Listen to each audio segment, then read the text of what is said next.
Hello, everybody, and welcome back to the Headspace Podcast. It's your boy, HSR. It's your boy, Chris Chrome. And it's justinjlb. What is good, everyone? This is episode 82 of our podcast, and before we get into it... Well, our Headspace podcast. Yes, this one. It's our lead one. It's got the most episodes. Before we get into it, we're going to do our housekeeping, so if you want to skip that, check the description of the video, and you'll see when it starts. It's usually 2-3 minutes in, whatever. Just to let you all know who are new here, though, we are not necessarily the most super proficient hip-hop reviewer types. We are people, regular people like you, with opinions, except you may know more than us, and we know that. So just we're asking you to take that with a grain of salt as we go through this album track by track and talk about it. That's what we do here. So much emphasis on that. Yeah, it's exciting. Go Canada, if you catch my drift. Before we do more, though, thanks to Mozart and Wendell Williams, their patrons. They're awesome people. We'll talk a bit about that at the end of the video. And we will spend some time talking about our favorite comment of last week's video on our Jedi Mind Tricks, The Bridge in the Abyss review. And this one is from Mozart. And I really like this comment. He goes, "It's funny how I think it's one of the weakest JMT." That's Jedi Mind Tracks for like the cool kids. That's how they use it.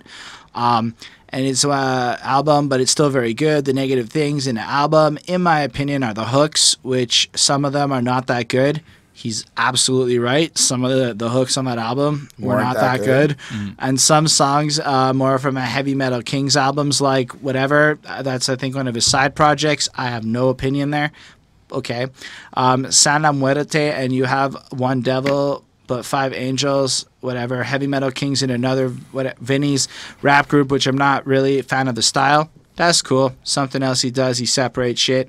Vinny rapping fast and sounding a bit like Eminem on What She Left Behind was a great surprise to me. It was a good song. My favorite songs are What She Left Behind, Marciano's Reigns, God's Forsaken, which are all 5 on 5. Cool. Nice. Can't remember what I gave each of those, sorry. Finally, I think the first album is the best JMT album because of the heavy references about religious, mythology, and even science. What I interpreted from that last part is you gonna need Google to understand what the fuck he's talking about, and that actually sounds super interesting, and I do look forward to checking that out at some point. All that to say, that's the stuff we normally talk about at the beginning, and I think we should get into it. Oh, one more thing. It's fucking hot in Montreal. Very hot. It feels like 40 degrees of humidity, so we're going to be sweaty. It's going to be a little bit grosser than normal. We may get a little bit irritable with each other. If somebody dies or something, I apologize, but it's the heat of Montreal, and that means tomorrow when it's even hotter and we have the next album review. Oh boy, Montreal. So, Chris, please introduce the album we're going to talk about tonight. Well, as you might already see down in the title below, we are reviewing Drake's new album, Scorpion. That is the one we're doing, and as you already know, it's long. Thanks, Drake. Hit the heat wave on that release. Pardon the pun. Double disc album. Very long. It's a great. It's a creative thing to see because he did call it Scorpion, and I'm pretty sure it's his astrology sign. He is born in the later part of October. Him and I are both of the Scorpio variety. There we go. It's a good type of people. From what I also heard, he said that the first album was for like one type of side, and the second album, the second part was a different type of side. Totally gonna get into that later. Definitely, I found that to be pretty cool. I also really enjoy the honesty behind the title of the name, taking it to like the kind of like the origins of. Before we get into the title, are you a Drake fan? Do you like Drizzy? I sit on the fence with Drake. That is my standpoint. I don't actively listen to Drake. I don't choose to listen to Drake, but just on the radio, everywhere. He's just on the radio. When he's there, I'll bump him if he's on the radio. If he's playing at a party, I'll listen to him. I'm not gonna like be one of those guys who's like, oh, I'm walking out of here, turn it off. But I'd be extreme.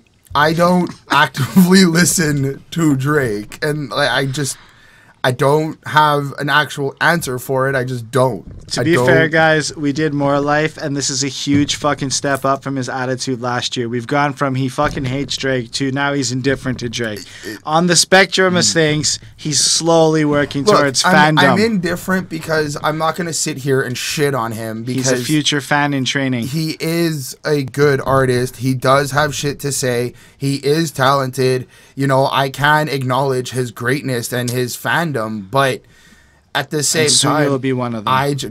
No, I actively choose not to listen to Drake. Right. I had a song stuck in my fucking head How for like about you, 3 Justin? weeks. Oh. He's definitely a fan, first of all. He Absolutely. definitely listens Right. to Drake. He's a closet case Drake fan. They It's know, fine. It's they fine. know, It's fine. they know. He has a lot of love. Okay.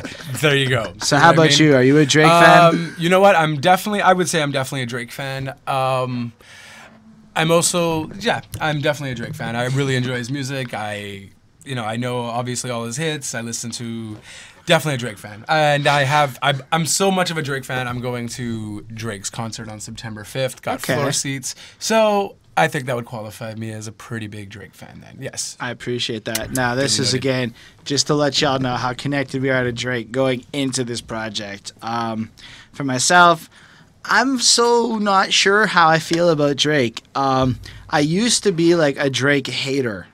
So when I was young, like in my mid-20s, and he was popping. Me. But to be fair, he was also right in the middle of like dropping shit like the Motto and whatnot, which is like, which is fine. I wasn't so into whatever.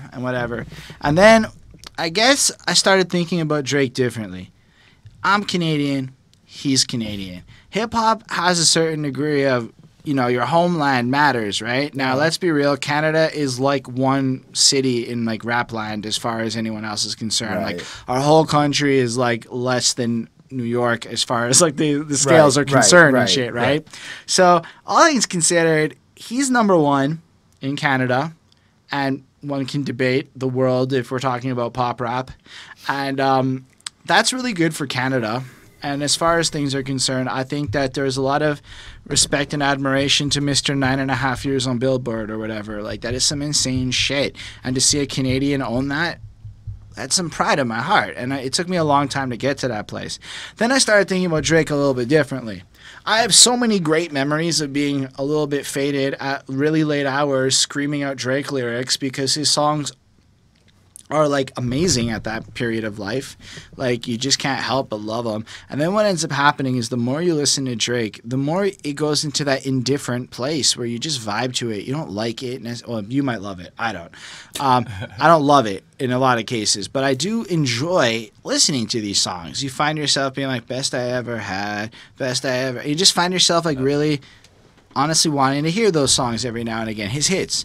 Outside of More Life, which apparently everyone agreed with me was not really the most draw you back to it album. There was like one or two I really dug. Now it's here. I'm willing to hit it with an open mind because I've grown up a little bit, but I can't say that Drake's sound is my favorite sound. I admire what he does because it really has a place in life, and I can see how a lot of people love that sound. Love it, love it, love it. Right. I'm lukewarm to that sound in general, but Drake does it better than like anyone. I just want to throw that down before we go, and I'm trying to give him his props while explaining how I feel. Props, Drake. Anyway, so on that note, Chris, talk to us about Scorpion, the title, and the cover. Well, like I was saying a little earlier, I just enjoy the how he kind of is bringing it back to like his origins, like. He's talking about himself, his astrology sign, how he perceives it, how he perceives himself, right? And I don't really know much about that astrology sign. I'm a Sagittarius, so I kind of focus more on mine, I guess.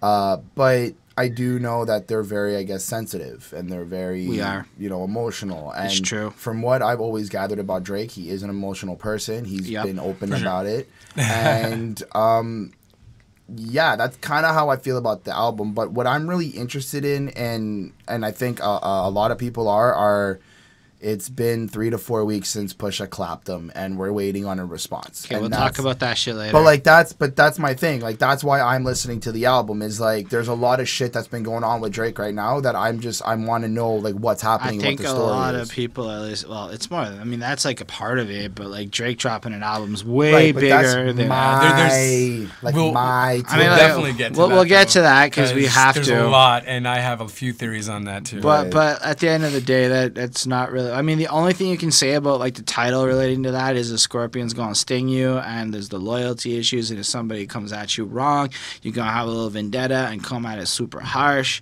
One more thing about Scorpios, they're good at fucking. Just throwing it out there. Jesus. But basically, I love the title because it really, like, my first thought was, is Drake a Scorpio? Googled it. I'm like, Drake's a Scorpio. And if you are a Scorpio, you love telling people you're a Scorpio, too. It's something that's just part of it. And I've never met a Scorpio that didn't feel this way. So if you are one, whatever. That's fine. Let us know in the comments. I like the 2018 that's written on the album, and it's got, like, his Aubrey Graham signature shit. Like, it's not, like, So his Drake. signature. His name's Aubrey. It's fun. And I love the cover. It's just Drake. It's just grown man Drake. Like, he's trying to look as adult and, like, himself as possible, you know? And I really respect that. And it's almost like a portrait. It's like, this is the Scorpion that will sting you and inject you with venom and shit. Don't fuck. When you look in his eyes and they're, like, steely and stuff, I gotta give it credit. This is one of those... This is my favorite Drake album cover so far because it's just so him. I don't like the other ones as much. The Clouds and Views was whatever. This is nice. I appreciate it because it just screams like Can't high hate on the class. CN Tower. I don't. You really can't. It's not a bad cover. This is a better cover to me. It's like I signed my face. I'm that good. That's my brand, motherfucker. I love it. Right. Anyway, how do you feel, Justin? Yeah, name-wise, Scorpion, I guess, you know, apart from the astrology thing, okay, cool, that makes sense, that works. The issue I have, though, is every other Drake album was like a suicide note. Okay. Was part, like, if you literally, like, would those are words that would actually be... Take care. Cry more life, now, later. If you're reading this, if you're reading this, it's too late. Okay. Thank me later. Things never the same thing. Whatever the kid. Right. Yeah. So everything else, and like it's just like it was a little thing, but it was a thing that went viral. Like when I think after More Life, it's just stopped. Well, obviously, now this one is just Scorpion. Like, what are you gonna do? But you know, the astrology thing is cool. That's it. I don't know. I don't know much about scorpions in the sense of maybe he's also relating it to the insect as well. I think there's a lot of correlations between the behavior of the insect and the Scorpio zodiac sign it represents. For sure. I'm not really that deep into astrology, but as Chris is a Sagittarius, I'm a Scorpio, so I have looked up a bit on that. And I think there's just something to, like, the quick stinging nature, right? Like, the fact is I wonder, like if, like, because of Meek Mill and all of these different beefs and people thinking he's just like the nicest guy ever, if he just called it this, is to be like, motherfuckers, I'm a Scorpion, I'm coming. He's 31 now, he's ready. He's ready. 31? Yeah, he's about, unfortunately, a year older than me, which makes me feel so inadequate when I compare myself to, like, these super successful people that are basically my age. You shouldn't have thought of this now. He was big 9 years ago. I did. This should have been a 9 years ago issue. Do you remember Lil Bow Wow? 6 months older than me. And he popped when we were 13. So, I mean... He's just playing basketball, bro. That's all he was doing. But, yeah, I don't know, man. Drake's pretty respectable as a businessman and an entrepreneur and making Canada look cool on Billboard. Anyway, I don't have a lot more on this. But yeah, Scorpion's getting vengeful. He's going to snipe back or sting at the people who've been coming at him. I don't know when the album got named, so I don't know if it got named after the Pusha T. It was definitely before. The album got named. He announced it on Instagram or Twitter or something like that. He announced it way before the Pusha T. All right, perfect. That's cool. Well, I feel like the album also was edited and redone. Some songs were also redone before the release because there's some... I don't know about redone. I think they just were working on it. They added. Or they were just like, they knew what they were going to do. Well, I'm just saying, like, there's some... the Jay-Z track, for instance. Right, like the Jay-Z Let's verse. get there and discuss it when we get there. All right, let's talk about how we're going to deal with this heat and the survival and all of that shit. On investment after my run, man, how's that even a question? After this summer, man. No, I'm good. I got this one. It's only the intro. let's not get ahead of himself now. All right, Chris. How do you feel about it? Strong way to start the album, in my opinion. He's very serious. You got this serious tone from him. He's addressing certain things that he needs to. The beat is very smooth. It's not this like heavy in your face. Like he's not trying to ball out right now. He's really trying to just be honest and open up and somewhat a little bit raw in what he has to say. I like when he goes, I have tea with the stars and I have tea with the stars and I swim with the sharks and I see in the dark wasn't this cold at the start. And I like how he's being honest with that, addressing that he used to be a certain way when he was starting, but now like after all the experiences, the beefs, Meek Mill, this, that, chilling with different rappers, learning different stories and all this stuff and learning how the industry works. Now he's like more cold hearted and he's like he's got to take care of his own. And then something I thought he was kind of shooting out to Pusha T to kind of respond to him was when he went, I've had real Philly try to write my endings, talking shots with the GOAT and talked about shots that we send in. I've had scuffles with bad boys that wasn't pretending. I've had too many nights to mention. That's just the beginning. So from that, I got Meek Mill and Puff Daddy. Yep. Right, but what I'm saying is that leading up to that line, I feel like he's kind of looking at Pusha T like, listen, I've beefed with actual people who are bigger than you, and our beef ain't shit. I mean, like he's kind of addressing it like, look, Meek Mill is. State that I think that most of this album was written before the Pusha T. Yeah. Like, there's just no way. Like, I mean, you might be right, but he's not Kanye West, dude. Like, most people are not going to drop that date until it's mostly done. There are a few lines that we can look at and go, like, that was added at the end or that was tweaked. And he's right. That one is super clear just because of that. But I don't know, because, like, I don't feel like this came at Pusha T in any clear way. You know. Let me just clarify. I'm not trying to say that it might. Okay, so if I said that it was a direct attack, I'm not trying to say that. I'm saying he's addressing it, and I feel like he's addressing it in terms of. Don't see it at all. Like this. I don't think this track has anything to do. Like I'm saying, I think this was written, this whole track, even before like the Pusha T thing was a thing. That's my feeling on it. I might be wrong, but like when you read it. Like all of this to sort of know addressing the crown is in broken pieces, but there's more in my possession. There's a whole lot in my possession, you know. From that, he's kind of like his crown is a little bit broken. Last year wasn't his best year, but he's still on top. But he's on top in a way where he's bigger than just hip hop, right? It's bigger than just that. He's pop now. Like Drake is a pop star. Like, let's be clear. Pop just means popular music, meaning that Future is also a pop star based on what pop actually means, not how we perceive it. So in the same way those DJ guys are also pop because that's just what's charting. That is pop, right? So Drake is the biggest of them, right? Who do you really love? Well, that's sure to be in question. My Mount Rushmore is whatever. Me with 4 different expressions. He's kind of gloating himself up a bit there. Yep. But you know what? He's been on top of the game for like a good 4 or 5 years. Top game. Okay, top fair. Top the game. Yeah. Radio hits every summer. He's on radio 4 or 5 years for sure. Yeah. So you know what? And it's valid because who has been to his level recently? None. In my opinion.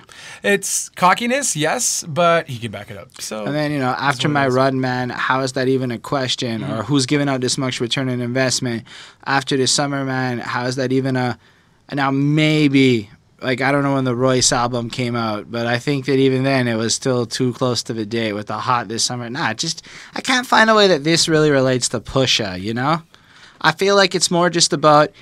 This is where Drake's at now, and he's trying to contextualize being at the top where everything's a little bit different, like, because he really only has one place to go, and now he's got all these people trying to come at him, and then you got lines that are fucking crazy, in my opinion. Like, I'm pretty sure we got a label, I'm still independent, right? Like, he's still on Cash Money, but he basically does what he wants when he wants and doesn't answer to anybody, and then he will be independent as soon as this album's out, you know? I fell back 100 times when I don't get the credit, blah, blah, blah. I mean... realize someone gotta die when no one will dead it. like in terms of the beefs and stuff. Like, I don't know if that like has anything to do with the more recent. I think it's just work. It'll work anyways, because in reality, he's Yeah. just mentioning the two main beefs that he's had, and he's like, "Hey, listen, whoever wants to come at me, look."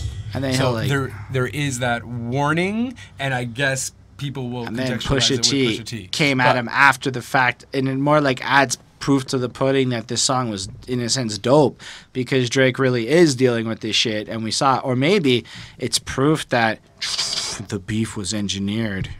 I don't know if that's true. I'm just throwing that out there. It's like fucking bullshit to say, but like it could be that like it was all scripted. Everybody knew this was going to happen because of the intro. I mean, to me, that's more plausible than it being about Pusha T directly, unless they knew ahead of time.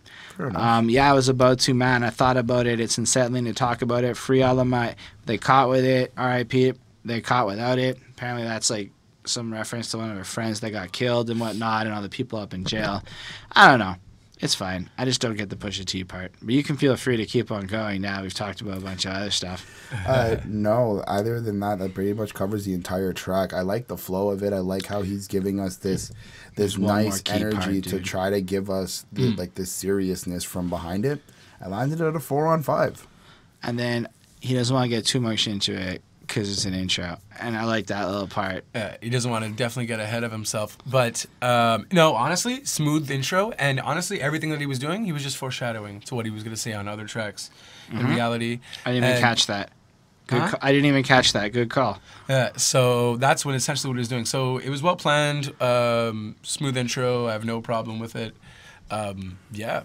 So Yeah. that's pretty much how the cookie crumbles. Would you How- give it on 5? Yeah, on 5. Oh, and you can I'd give give it a 4. You can also give it decimal gradings. Like I gave it a Yeah, 4.1. Right. Because I recognized it was like good, but I also felt like this.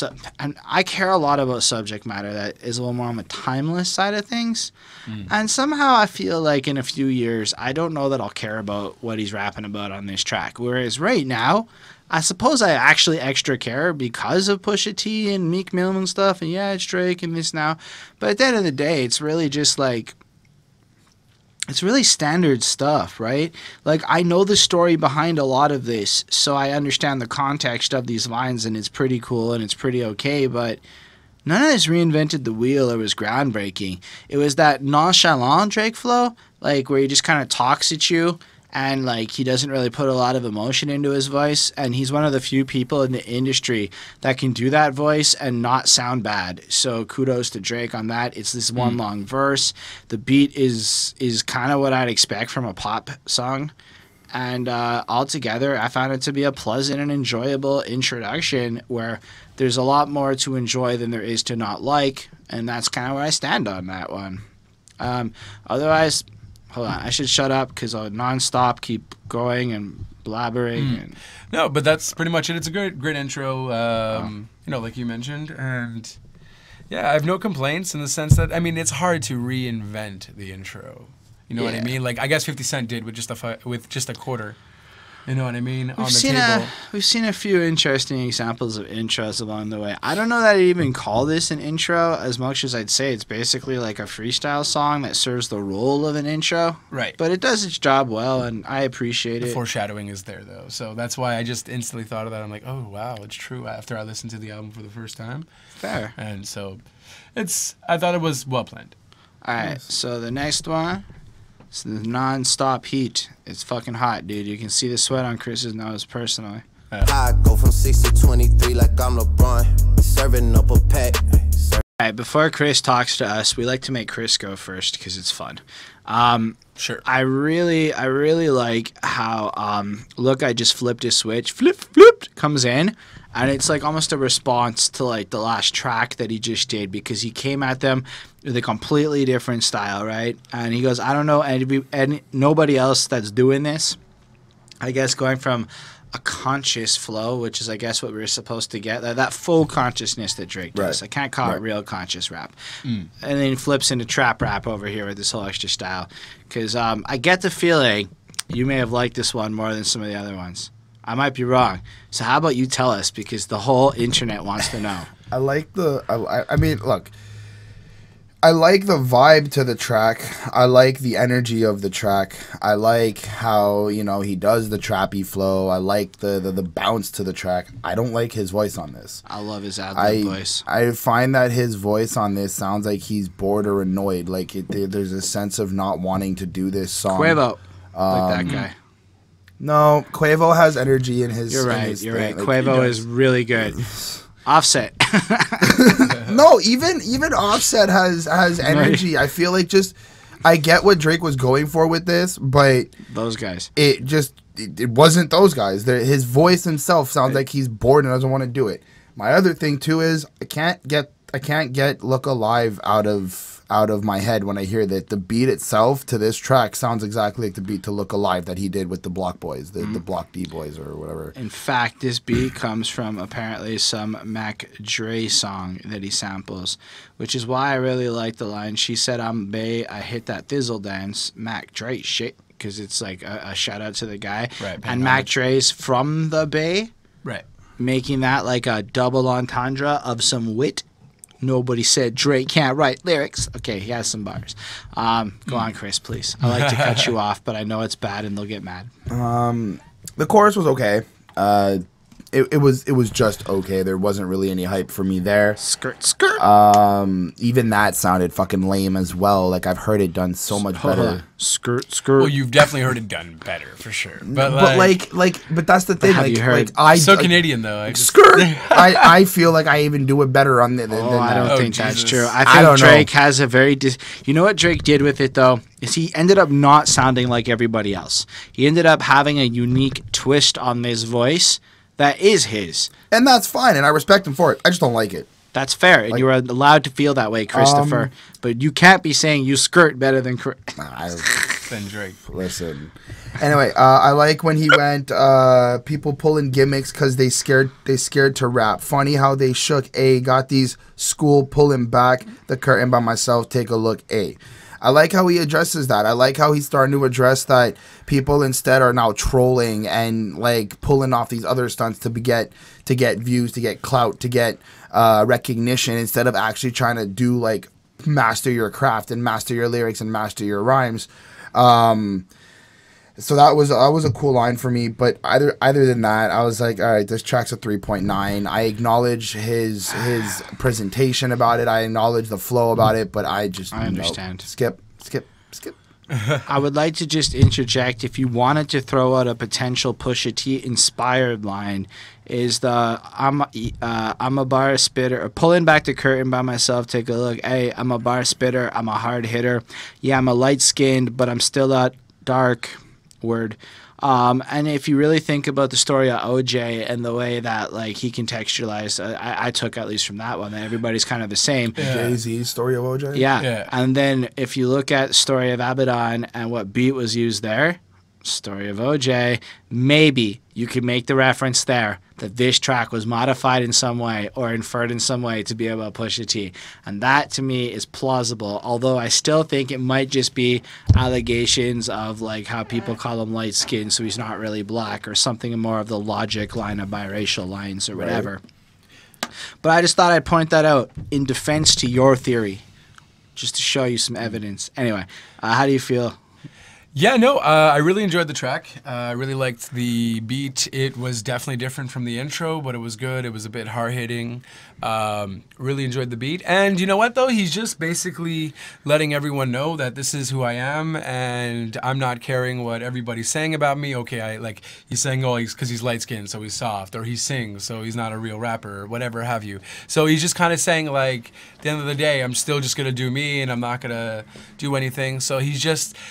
I feel like at this point, when I did listen to it the first time, I was like, all right, he's getting aggressive. So he's still on that defense, and so I'm wondering how he's going to also retaliate on other songs. So it got me more interested to keep listening. But yeah, I give it another 4 to 5. Fair. So it's definitely interesting to watch Drake do this stuff because I feel like he does it well. It almost comes off a bit like a parody of that trap flow stuff with the ad libs because of how I guess, weird he sounds with it. He does sound a little weird. I'm not saying bad Very like Canadian. Chris. It's not like I'm saying what he's saying. I'm saying that he manages to put such a twist on it where it's kind of almost a little comical, but cool. I enjoyed that, actually. It added to the quality of it. The sample's taken from, a 1995 underground Memphis tape by Mac Daddy Drew and DJ Squeaky. So I thought that was fun because there was a lot of different. interesting sample uses on this album. Honestly, I like how it comes in and it instantly shows that as a rapper, he's going to be versatile. He's going to take your style and do it better, I guess. And I don't know. It's just kind of, it is what it is. I give it a 4. It's another one of those songs that in the right frame of mind, I'd really be vibing to this. But for the most part, it's just another Drake song, only trappier Drake and a little more modern sounding. The intro, though, of that song made it sound more intimidating than it actually was. That's fair. I would not. I was disagree really with like, that. oh my god, okay, and then like it still was heavy, but I was like, Drake, you're still kind of soft though. This beat is too heavy for you, and the production on this beat was still But amazing. he flosses well, right? He does floss with eloquence. His flossing game elevates the rest of the industry. On me, I stay busy with my business, homie. I'm gonna start this one because, frankly, this is my least favorite side of Drake. Man, it just felt flat, and he used the same like notes for a lot of it. In that, it's bored Drake singy voice. That's what I'm gonna call this one. So I had to comment on one lyric before anybody said anything else. I'm in bed awake thinking how I'd make all this happen for myself and my family. I'm like, well, you were on Degrassi, man. Like I guess, you know. But like, it's easy to. No, I'm kidding. I think realize it's easy like to see that like on the outside, like we can look at it and be like, well, you were on Degrassi, you did this, you did that, but like living in it, going from nothing to something, it's like you. But he's you don't going really... thinking, how did I make all this happen? He's going, how did I make this all happen? But I'm saying the answer to your question, Drake, is Degrassi. That is how you made it happen. You made a lot of connections and friends because you were on a Canadian television show that did surprisingly fucking well. Now, I'm not saying that you didn't have to hustle and grind, bro. Farmer Pre, real shit. I'm not even being a hater here. I'm not being one of those guys. I'm Kinda just hating. no, I'm answering his question. He chose to put the lyric in being like, I'm lying in bed wondering how. I'm saying Degrassi was the good starting point of how you got there, and you got the ethic of what showmanship's like. You got to practice your skills in a professional environment at an age that lets you clock your 10,000 hours of perfection at a quicker pace than most people, because you were making better money doing that than working at the other kinds of jobs other people work at. As a result, I stand by my answer and say the real answer to the question is Degrassi. You got practice at a valuable age, Drake, and that gave you opportunity. Nobody was expecting me to go there. That's kind of cold. But no, it's not hating. It's definitely hating. I don't see it as a sense negative. jealousy, though. I am totally like just answering a question. I have no disrespect With for a it. lot of hate. I just look at it like, why do you have to have that like question in there? You know how you got there. You know how this happened. Like, it's not really humility. It's like faux humility. So if I can ask That's you a what question, bothers me about it, right? But, like- So it's not really like, it's an unnecessary level of flossing that makes me as a working man feel like, thanks, Drake. Thanks for rubbing it in that much further, I guess. But like, you're telling me that if your dreams come true, I never know- got that I- Degrassi. I know the answer though.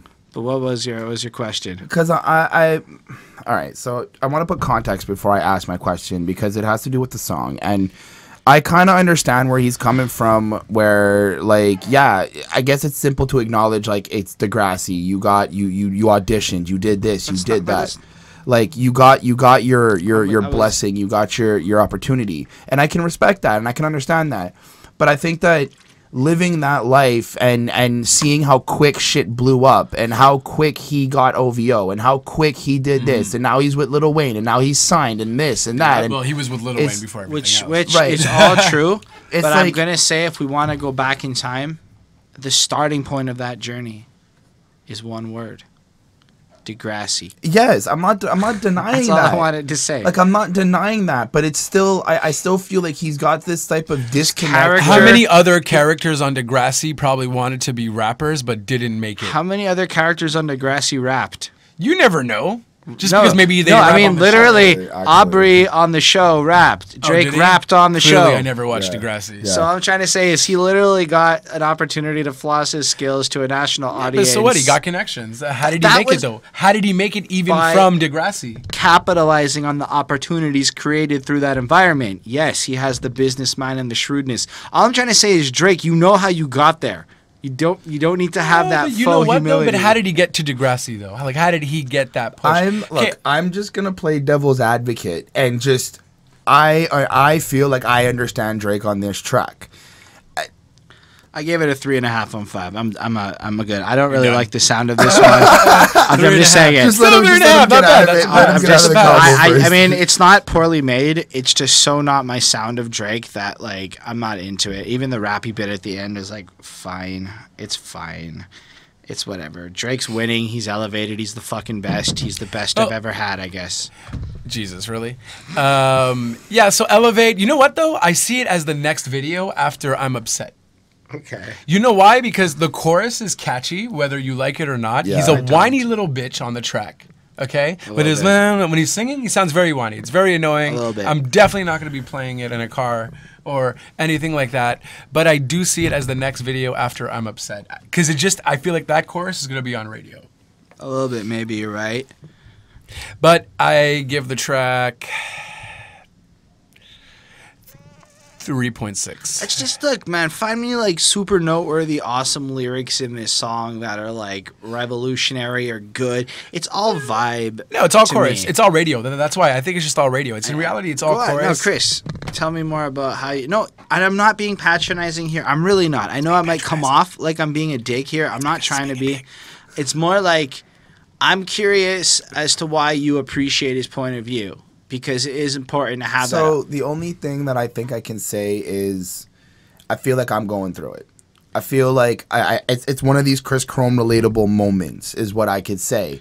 I feel like from over the course of 2 years when I moved out of my mom's and where I'm at now, from everything I've done, grown up, matured, and all this shit, I'm still asking myself, like, how the fuck did I get here? How did I get my, like, and I know the answer to it. I know that I worked, persevered, did such and such, but it's still a complete, for me, it's still a complete change from, like, what I still know, from, like, I still feel like I was at my mom's yesterday. Like, it only really just happened, and I feel like I'm still struggling, and I'm still trying to find out how world works, still trying to figure out how to be an adult.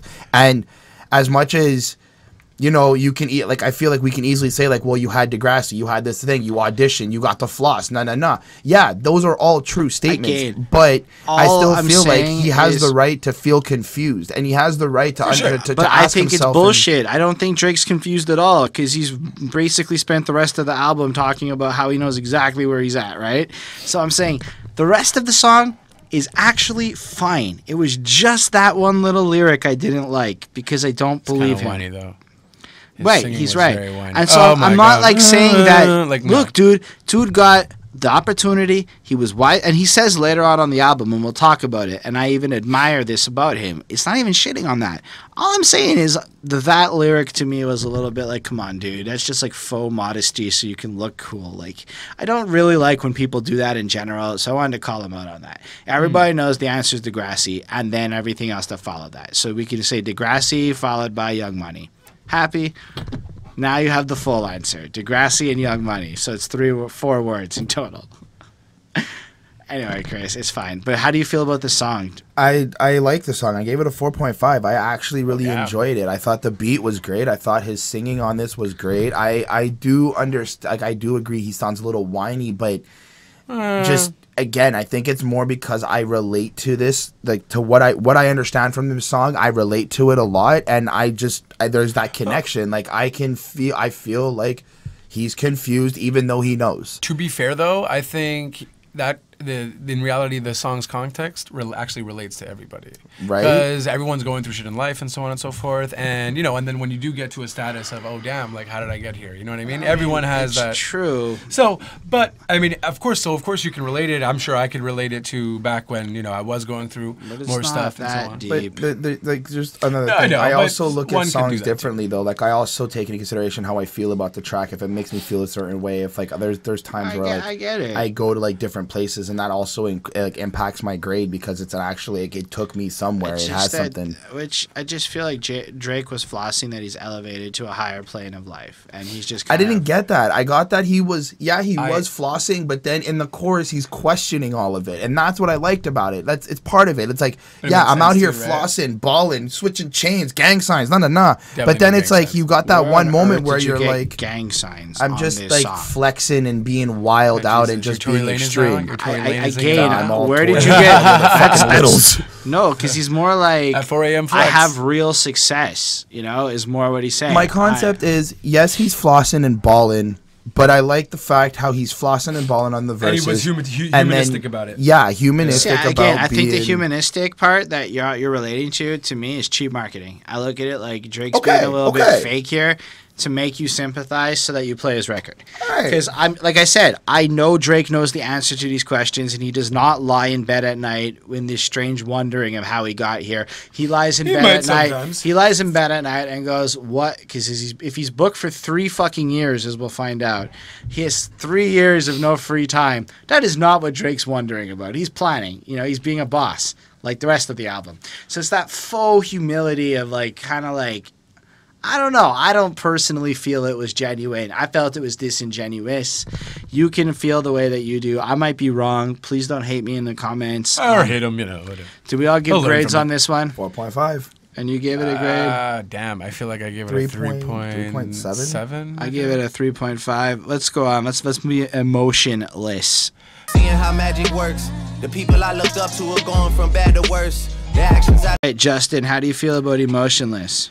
So, well, I mean, it's right when the album came out, the first track that everyone talked about was actually Emotionless. It got tweeted up like crazy on Facebook, Insta, because it's the first time Drake actually admits that he has a son. On Emotionless. So, yeah, no, I really enjoyed the track. He was brutally honest on the track. He really had a lot of humanistic to him, and I enjoyed Mariah Carey on the chorus. That was kind of cool. Very cool. She's not even, I don't even think she's credited on Spotify. At least on Spotify, she's There's not a credited. lot Because of- the reason for that is because she's not featured as a featured artist. This is a sample of a Mariah Carey song. Oh, snap. Okay. And you wouldn't feature Mariah Carey in that kind of Still sense. technically featuring Mariah Carey. I don't No, agree. no. Because the Sample. sample use is like I took a piece of your song and I put it here. So it's not really a feature. Feature is like Mariah Carey went Showed to up the in the studio, studio and- recorded some shit. You put it on there. She comes and performs it for you. Nah, he's I gonna. feel like part of a feature has like I feel like you have if to you're be there. You have to be featuring- creating something yeah. with the artist. Yeah, you're talking it out and you're like, look, I know I'm featuring, but like, you But know, yeah, in this this and that. case, it's just he kind of grabbed a piece of her song, and I really love it though. It was really good use, but Well, I wanted to hit up on I wanted to tangent from your point about Drake addressing the fact that he is a kid.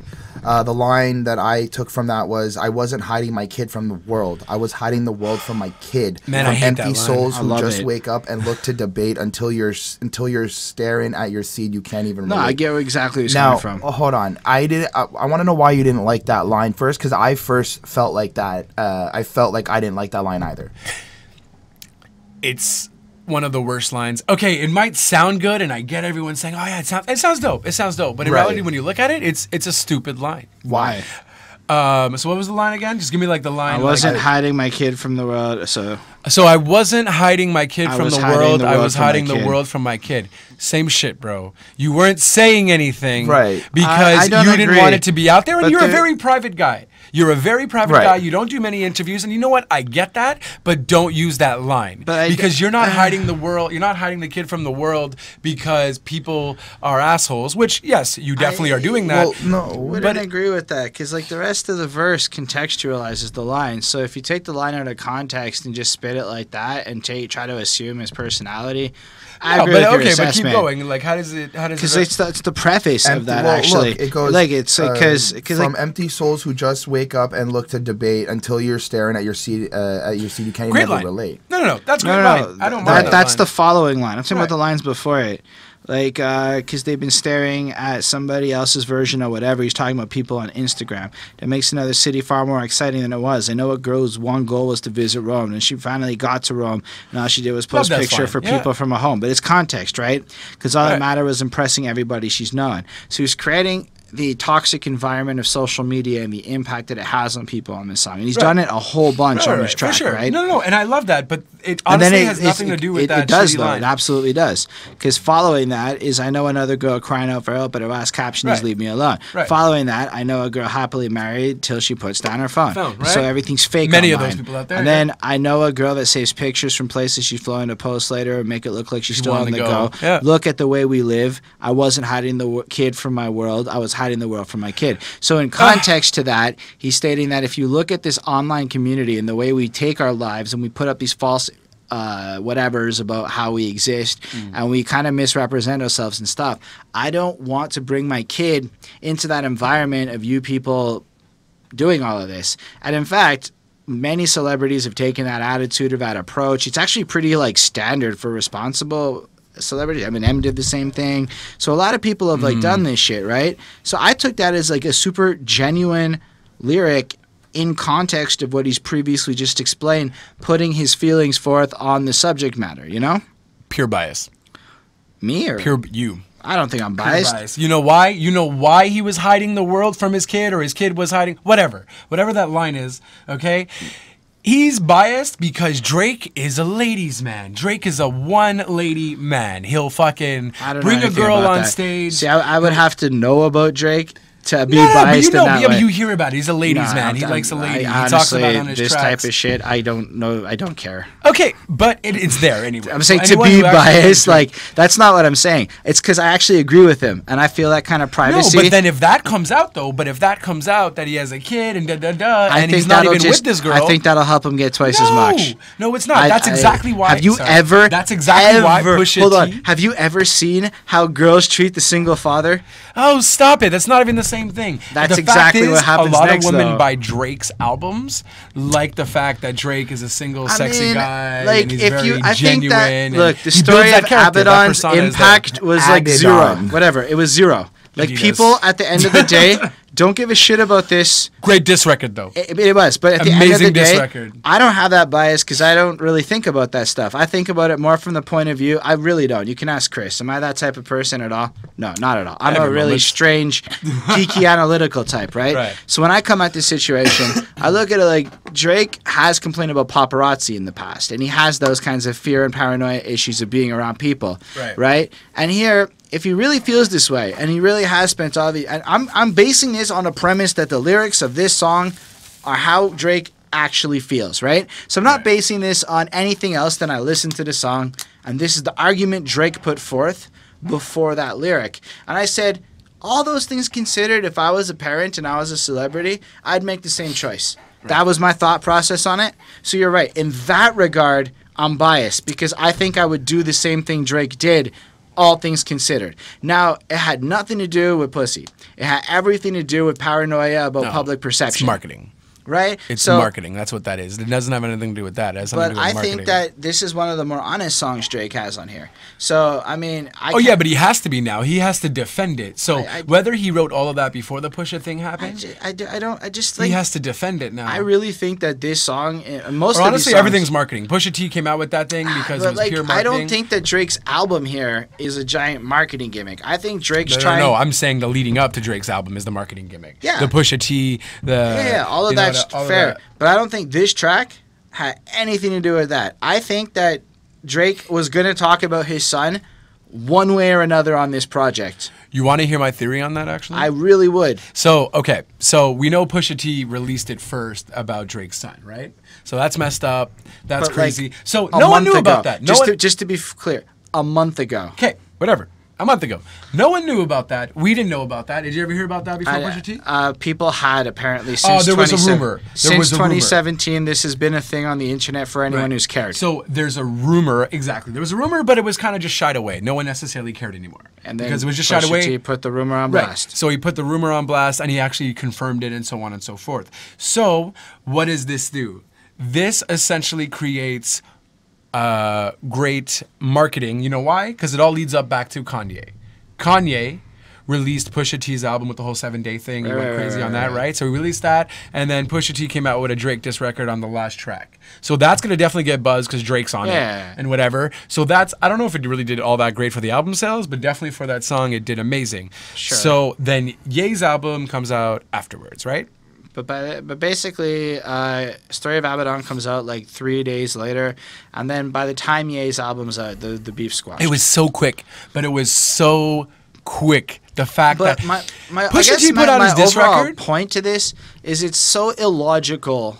Hold on, it's just so illogical to me that Drake would have really crafted like 5 separate songs last minute to respond to Pusha T. It's not even last minute. It was pre-planned, bro. Has anybody? Again, it still seems kind of like it's conspiracy theorist for sure.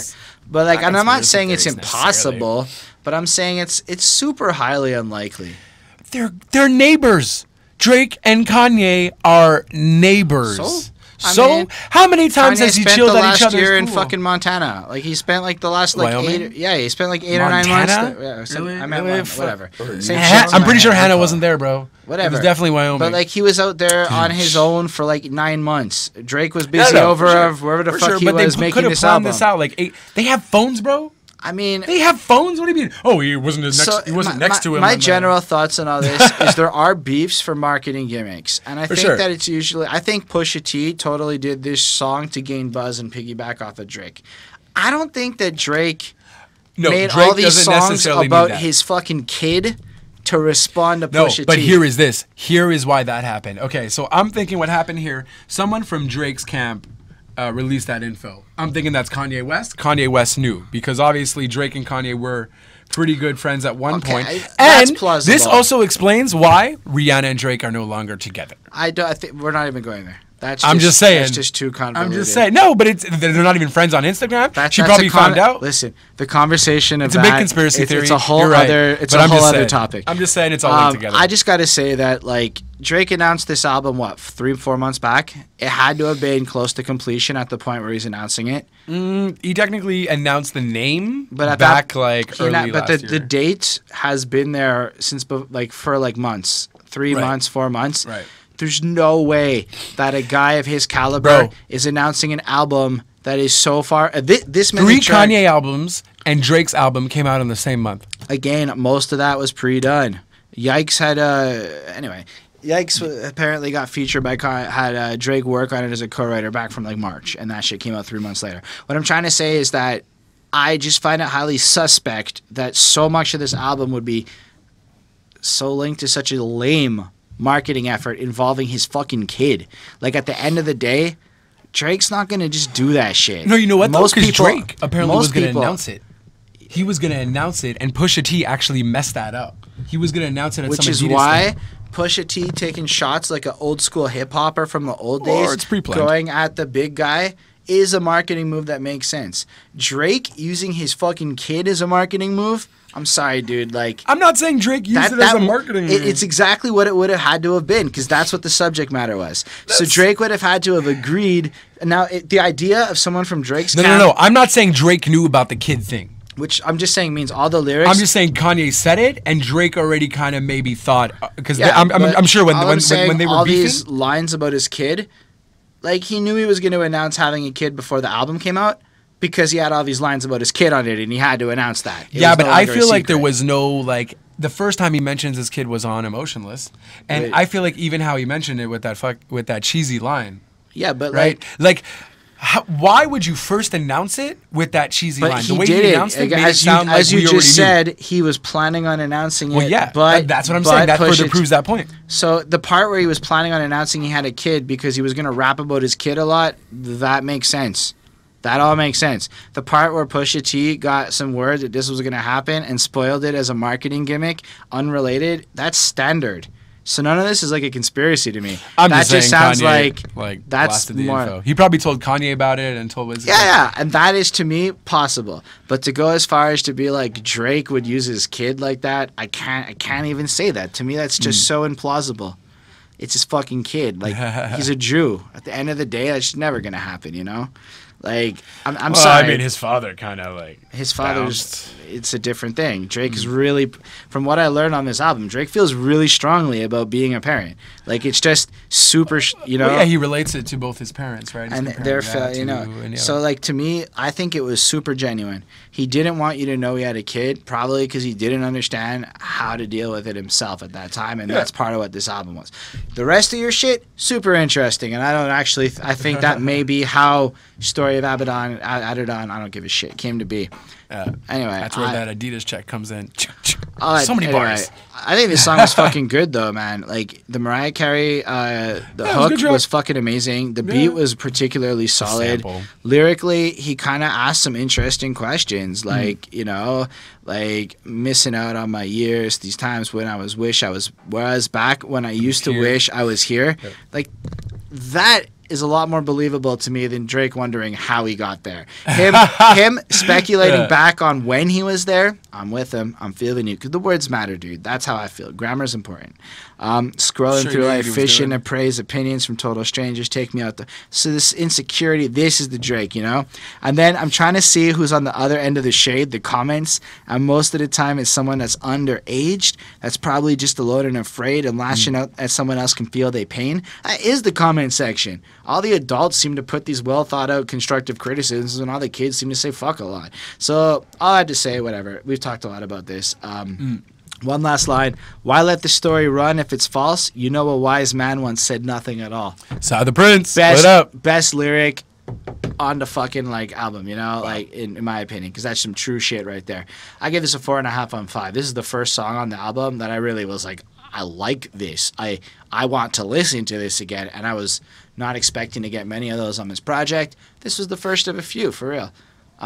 Chris has just watched us go at this for a while. What did you give it? We'll let him talk you know now. what? Emotionless. 3.5. Okay. You know what? Like, I don't know. It's good and all that. I get it. I think just the hype is because of the whole kid thing, and he finally announced it. I think that's why everyone is making it more extreme than it is. Not it's me. Not right track. Everyone else, you might be right. I'm saying not me. I felt Drake for once on this one. Fair enough. I don't know. I don't know. I mean, maybe I might change after I listen to it a few more times. Who knows? But I just don't feel like it's something I'm going to continue to listen to. But it's like an attack on the online toxic culture. And that's something that I've experienced or we've seen, you know? But I prefer how he did it on the last track. Maybe. And you, Chris, how do you feel? I enjoy the track. I think that Drake really opened up and wanted us to understand certain things that are going on in his head. I agree with you. I think that he... Look, I don't really give a fuck about the hide my kid from the world line. I got over that 25 fucking minutes ago while you guys were doing all this. Right. That's fair. But my initial point of wanting to bring it up was because I like how it was built. I like how he references people are being negative on the internet. People are having false lives, and that's part of what he's struggling to try to deal with, and he doesn't want his son to deal with it either. I like when he went, leaving me in limbo to question what I believe, leaving me to ask what's their motive in making peace, leaving me to ask what their motive, really decent leaving stuff. Me to not trust anybody I meet, leaving me to ask if there's nobody like me. Like, just, he's very, I could feel like he's got this sort of disconnect from the world, that he's in his bubble and he's just trying to figure shit out. And you know, it's not easy, and you can hear it in his voice that it's not easy, and I really it's an emotional track, pardon the pun. It is. All right. I gave 4.5. We can't spend more time on this. There are 21 more to talk about Quit still. being emotional, bro. And it's like an hour. And I feel good. Sometimes I don't, okay? God's plan, God's plan, God's plan. It's God's I finesse down Western Road. Might go down. No, for real, I got a serious question. Sorry. 50 dubs. So I gotta say, The part where he goes, only partly, that's a lie, ladies. It means he doesn't love you. You don't partly love someone. And if he only then loves his bed and he only loves his mama, admirable stuff. I respect those things. I love my bed. I love my mother. But I also love my girl. So what I'm trying to say is, since he only has love for those two things, he clearly was lying with his partly. That's what I'm trying to say. But before we go on, I got a serious fucking question, though. Because I've been thinking about this. It was not it. That was too technical for no reason. Well, that's what we do here. We're trying to be a little bit fun for these folk wondering why the fuck we're doing this. Right. But he goes, yeah, you know me. And I'm going, I know Drake a little bit, maybe. Okay, so we're familiar. Then he goes, turn the O2 into the O3 dog. What does that mean? I saw the Genius annotation, and it made no sense to me. Maybe. Well, I think the Okay, so the O2 is a thing. It's like an event. And no, it's an arena in London. But he says O3 because it's supposed to sound like O free because Drake refunded everybody at O2. He refunded everybody. Okay, so let's go back to my question. Wait, and then I'm thinking, free the dogs. Who let the dogs out? It could be like I'm stretching, trying to make it work, but like, let's go back to my question. That's like incredible. Incredible stretching. Where yes, I'm agreeing with him on that. But if I'm supposed to know him off of that, what the hell does that mean? Do you guys know what that means? Does anyone know what that means? Sure, if I Google it, I can because you know what? It's the line I find myself saying the most in this song. He refunded everybody. No, or right, or it could actually mean that he turned the O2 into an O3, meaning he made it a bigger thing than it was. There's that interpretation as well. version. But it's supposed to be a play on the word of the word. So let's talk about the next most important thing that needs to be said here. This beat sounds a lot like the beat to Headlines at its core, with the same kind of main sound, the same kind of dun dun dun dun dun dun dun. That is dun dun dun dun dun dun dun dun dun dun dun. It's the same kind of core feeling to it, right? It's just slower. Secondly, this song is pretty good. It's pretty fucking good. It's pretty. You know how I know? Because I can't get it out of my head, and I still want to listen. Summer because it's a Drake song. That's why. Like I'm not. But even lyrically, like there are some parts of it that are kind of man. But like, look, I've been moving calm. Don't start no trouble with me. He's just trying to keep it peaceful. It's a struggle for me. You know, don't pull up at 6 a.m. to cuddle with me. Listen, she could. I feel like I'm ripping off Rap Critic here because I watched him do this. But who the fuck? Like, if you showed up at 6 a.m. to cuddle with me without telling me ahead of time, I'm probably asleep and not really down to cuddle. Hell, I might not even want to wake up for the nookie. I might want to be sleeping. Been there.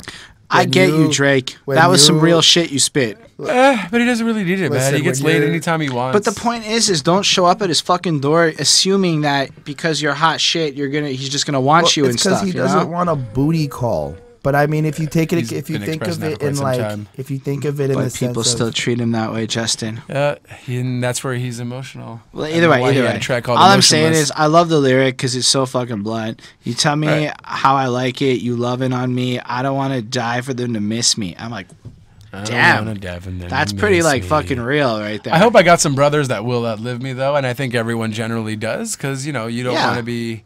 You don't want to be the last one to go. Because then they're going to tell the story that shit was different with him. Yeah. But really, if you think about that last portion, it's some genuine, like what does the guy on top worry about? And that was some honest shit I felt, and I really liked it, you know? And then it just goes into, I suppose, the most Drakeiest of Drake shit you've ever heard in your life. God's plan. Look, if God was going to pick a Canadian to win, Drake is the one he picked. I hold back sometimes, I won't. That's the humanest shit ever written. It's like, I might do something, but sometimes I won't do it. It's so basic. Hold on. I feel good sometimes I don't. That's the most human shit ever. Yep. Sometimes I wake up and I feel good. Sometimes I wake up and I really don't. That is human, man. That is the humanizing that we're all looking for. It's like basic, Drake is expressing some of the most basic principles to show this is everything Mark Zuckerberg tries to be when he tries to humanize himself. And then he finessed down Weston Road, which is apparently in Toronto, but I'm from Montreal, so I don't know what that really means. That's where the weekend came from, I believe. Hey, Nest. All right. And then he might go down in G.O.D. And given his records and all of that stuff, 6 God, he's already there. I suppose it's probable and stuff. I can't hate Drake for saying he might go down as a legend. He probably if he will. dies, he's a legend, bro. And then he Oh my goes God. hard on the south side, G, sure. And he makes the north side eat, sure. He does. Toronto, he has hotels That's there. it. Has He's pretty restaurants. dope. And Pop-up still shops. bad things. It's a lot of bad things that we're wishing on him. And I'm like, you know what? I used to wish so many bad things on him. And I felt really bad for a second when I thought about that. Because I used to like wish bad things upon him back in his Young Money days and stuff. But really, he's just like a guy who gave away $1 million for a marketing stunt. Even if it's selfish. He gave away $1 million fucking dollars for a marketing stunt. That's like the best kind of selfish. That's philanthropy kind of selfish. That's what you're supposed to do when you're fucking Yeah, at rich. least he spent $1 million. Wait, even if he got profit from that, at least he spent $1 million and gave it to people who genuinely need it, and then to not have- have a bunch of like women like Yeah. twerking in front of him or something. You You know, know, it's kind of Like an he did in, evolution that from other the track guy I at the strip didn't. club. That's the thing. It's like I used to dislike him for certain reasons, maybe, and then he's basically making me humble pie now. Because at the end of the day, that is kind of what I would hope to do if I was in his position. And then the cheesiest part of the music video, he drops the fucking music. Take it away, Chris. She said, "Do you love me?" I tell her only partly. I only love my bed and my mama. I'm sorry. That is what we already talked about that, but Yeah. come on, like it's just the way he does it. and in the honestly, video. everyone sings it in the club. Everyone sings it when it plays I at the don't go bar. to Like clubs. everyone just, and he's genius for that. He has always It's fucking. you It's know, It's not that genius. It's not that genius. It's just what it's no, everybody's but it's great fucking marketing. thinking. It's just It's great like the marketing. most nothing It's- line I've it's ever definitely heard not. from a club. It's not genius. It's It's not a 5. fucking Genius Einstein. marketing. It's a fucking 5. It's genius. This song marketing. is flawless to me. It is so flawless and polished. Now, the content is just showing humility in his life. Like, you know, without 40 and Ollie, there'd be no him. He's just giving love to his He's boys. the only rapper I think that ever used broskies, and you know what? For That's that, he not does get a true. 5. That's not true. Who else used broskies? I've heard. You know, I don't think that's true. I've Just heard- because it's probably yeah. not. There's a Okay, lot of a rappers- non-Canadian rapper, maybe Classified might have No, randomly I've used heard. it. Classified's I've heard- Canadian. No, no. I'll- I've it's heard fine. It's nothing. So many of the It's 5 on littles use 5. broskies. Broski? 5 on 5. I've 5 heard on 5. fucking. What'd you give it, Chris?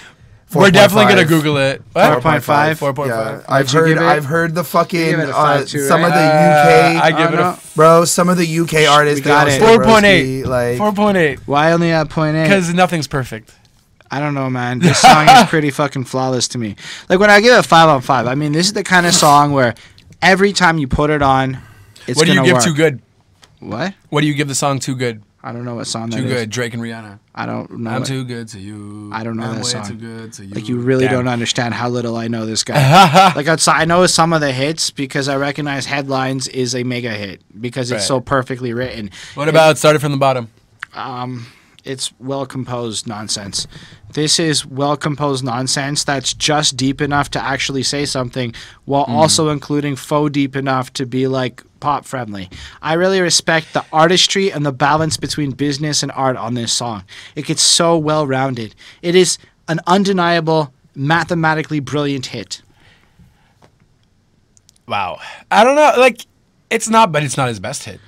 I don't care. It's not his best hit. But There's there's- definitely more hit. He's the most. He has a I niche don't market know, man. in terms of doing I think great this marketing is the with the video. culmination of like all of the last of Drake's songs. Pretty put sure into one Hotline song. Bling was bigger than this. I didn't like that one as much. Right, but it was majorly. It was a That huge doesn't radio change hit. my grade. Definitely doesn't change your grade. I'm not saying it should, just but I'm throwing it saying out there's there. definitely a lot of fivers that Drake has that should deserve it more than maybe God's Maybe, Plan. but I think God's Plan is one of the few Drake songs ever that I actually want to go listen to. I gave God's Plan a 4 on 5. My bad. Oh, that's fine, Chris. You know what? You know what? You're upset? I'm upset. Oh wow. Want. I still got like 7 years of doing what I want. My dad still got chopped. Oh Jesus.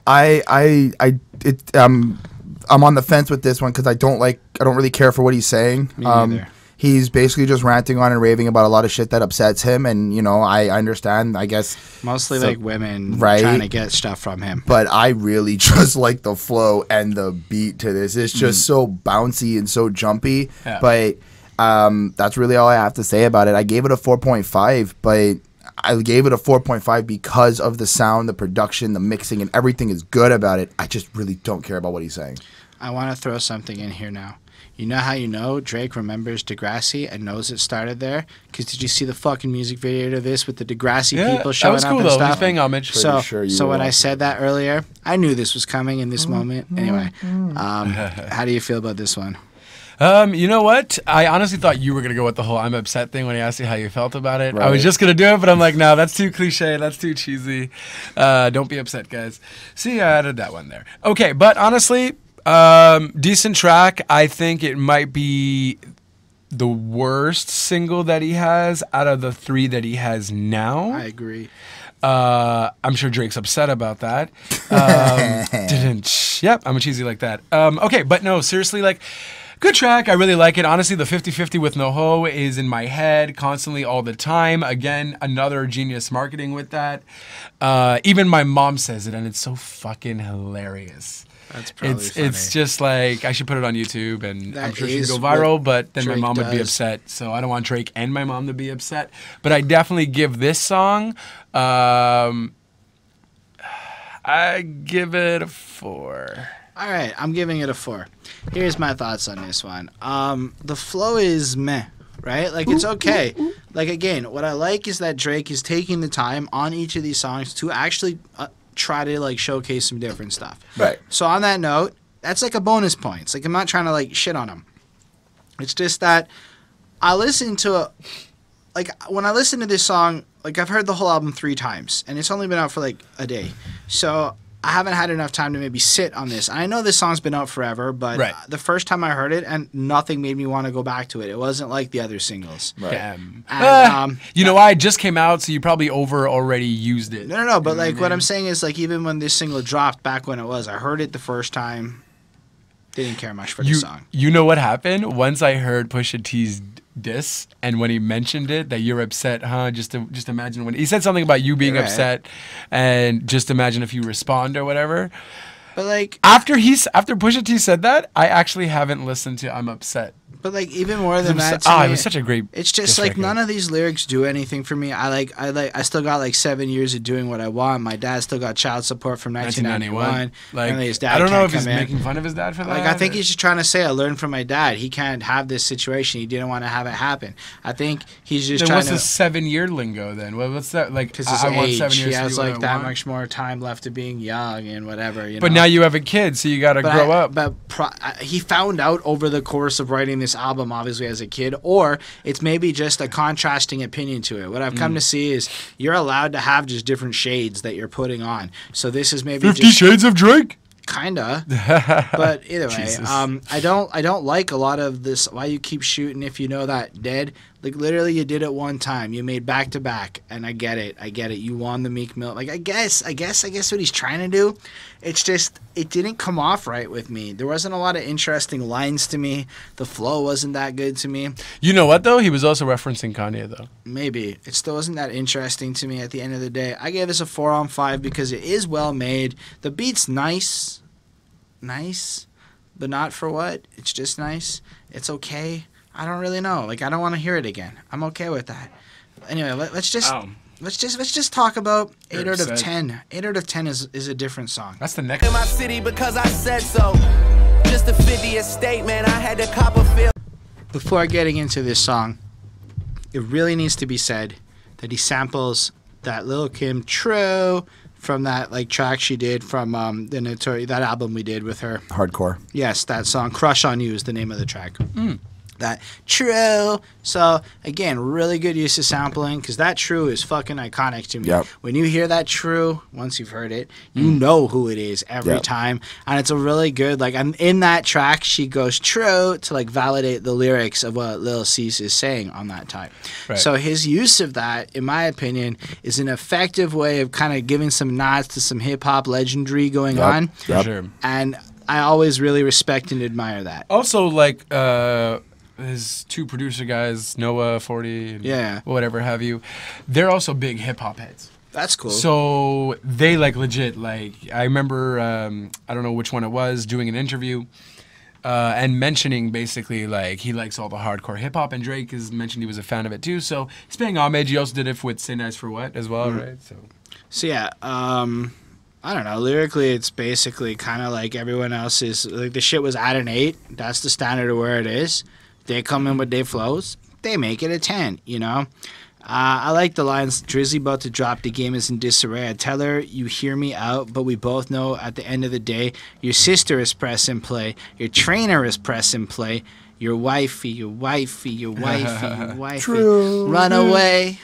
Whoops, wrong song. But yeah, no, that's a serious subliminal, as the cool kids call it, at Kanye with that runaway part where he had that kind of echoing and cascading your wifey. Well, I actually kind of feel like Drake sounds like Kanye in the intro of this song. And if you wanted to tell me that this particular track was written maybe as a response to some stuff, maybe, I might be a little willing to jump on that one. Because, yo, too rich for who? Y'all just got rich again. Because in terms of Kanye West having money issues a few years back and whatnot, who grips the mic and likes to kill their friends?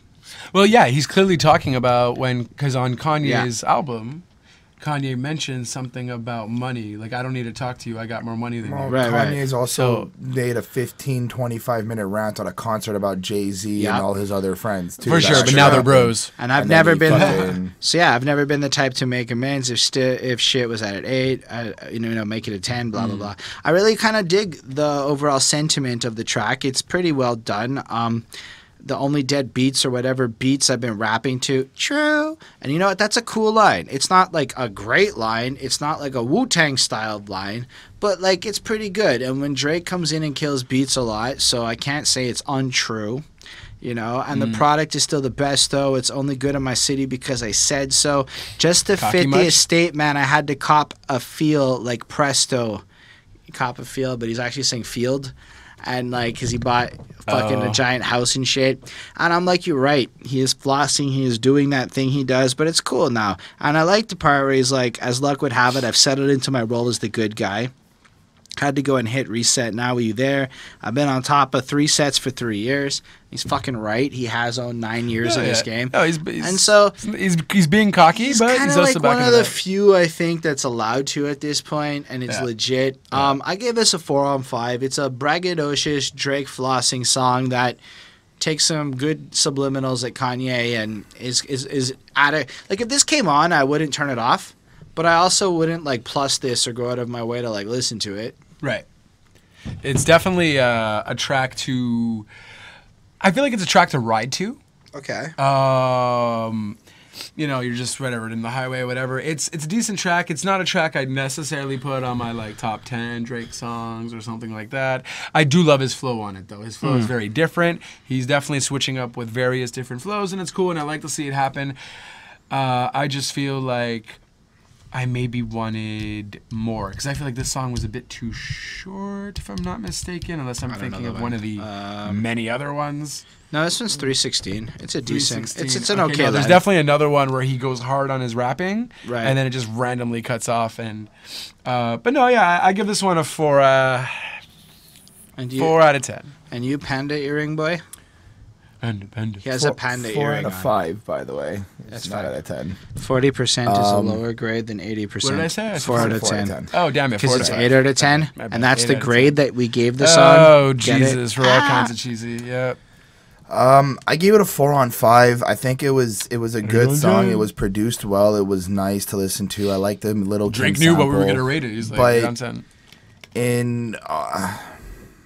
I don't really care for the lyrics. I don't feel like he's giving all these subliminals. He's He kind of wants to sending say shots. I'm king shit. I get that, but That's it's what Chris like wanted to say. he's not going hard enough for what I'm expecting. I don't think his goal is to go hard. Well, his goal was to go hard at the beginning. And I can I think his goal is to go hard Drake style, which is not going hard the way other people would. and that's fine. There's a sexual joke And and again, I respect him for doing the Drake thing that he does. These little subliminals are not satisfying. I agree. This reaction is what it is. there. No, it's kind of a filler track. I wouldn't say filler track. I'd say it's a solid It's track. a solid track for the album itself. It's not something I'm going to go back to Like, willingly. you gotta- Exactly, But it's you a filler. got to understand that Something there's- you're not going to go back to But is this filler. is Not true. okay. But you got to Not realize, true. I got to take it like this. Just take it back a step. This is hip hop for like lightweights. This is like the Coors Light of hip hop. So Snap, I like drink this is Coors some Light. shit for I guess like I your listen to Drake mom. too, so- It is shit for like my mom to go listen to a rap song and like be No. like, this is the hardest. That Not that track. Maybe not, but like it's kind of a softer Bling, end. sure. Of, but it's but it's a softer end of rap. And it is, relatively speaking, hard compared to pop rap, I guess, Drake. whatever, yeah. But like you have to keep in mind the market of who he's writing for. He knows that 12-year-old girls are bumping this as much as grown-ups are. So he is kind of writing an appropriately styled song, keeping in mind his total market, which is something I think he addressed earlier on the album, is he has to take into consideration more than just this hip-hop thing with the work he does. I wouldn't care if he did not or did play this at the Bell Center. I agree with you. And, I wouldn't care. So, yeah, do you have more on this one? Gave it a 4. He mumbled kind of grumbly. He gave it a 4. Gave it a 4. All right, let's talk about the hardest track, yo, because Drake's got fucking mob ties, motherfucker. Hide some help. Get ready to nigga. What it was? It is what it If you wanted to talk about a song that was not hard with a title that implied hardness, I would maybe call this one a little more apt in that description. It is worth noting. Sorry, before you go on, Chris, and that was just my opinion, and you may, but this samples affirmative action by Nas and friends, including Foxy Brown's crazy fucking math skills. It is the most convoluted coke-selling math verse you'll ever hear, and I highly recommend you go listen to that track because it's fucking awesome. Is that the one with, Yeah. with the kilo and Yeah, the yeah, this yeah. and the flip down and the neck? And the math she does actually is incorrect at the end of the day. It's fucking hilarious. It is it's a great verse, and I just thought I would throw that out there. As far as Drake, yeah, and I'm so tired. I fuck with the mob and I got ties. A lot of ties. Knock you off to pay their tithes. Oh. They want me gone but don't know why. It's too late for all that lovey-dovey shit. It's your brother, all that other shit.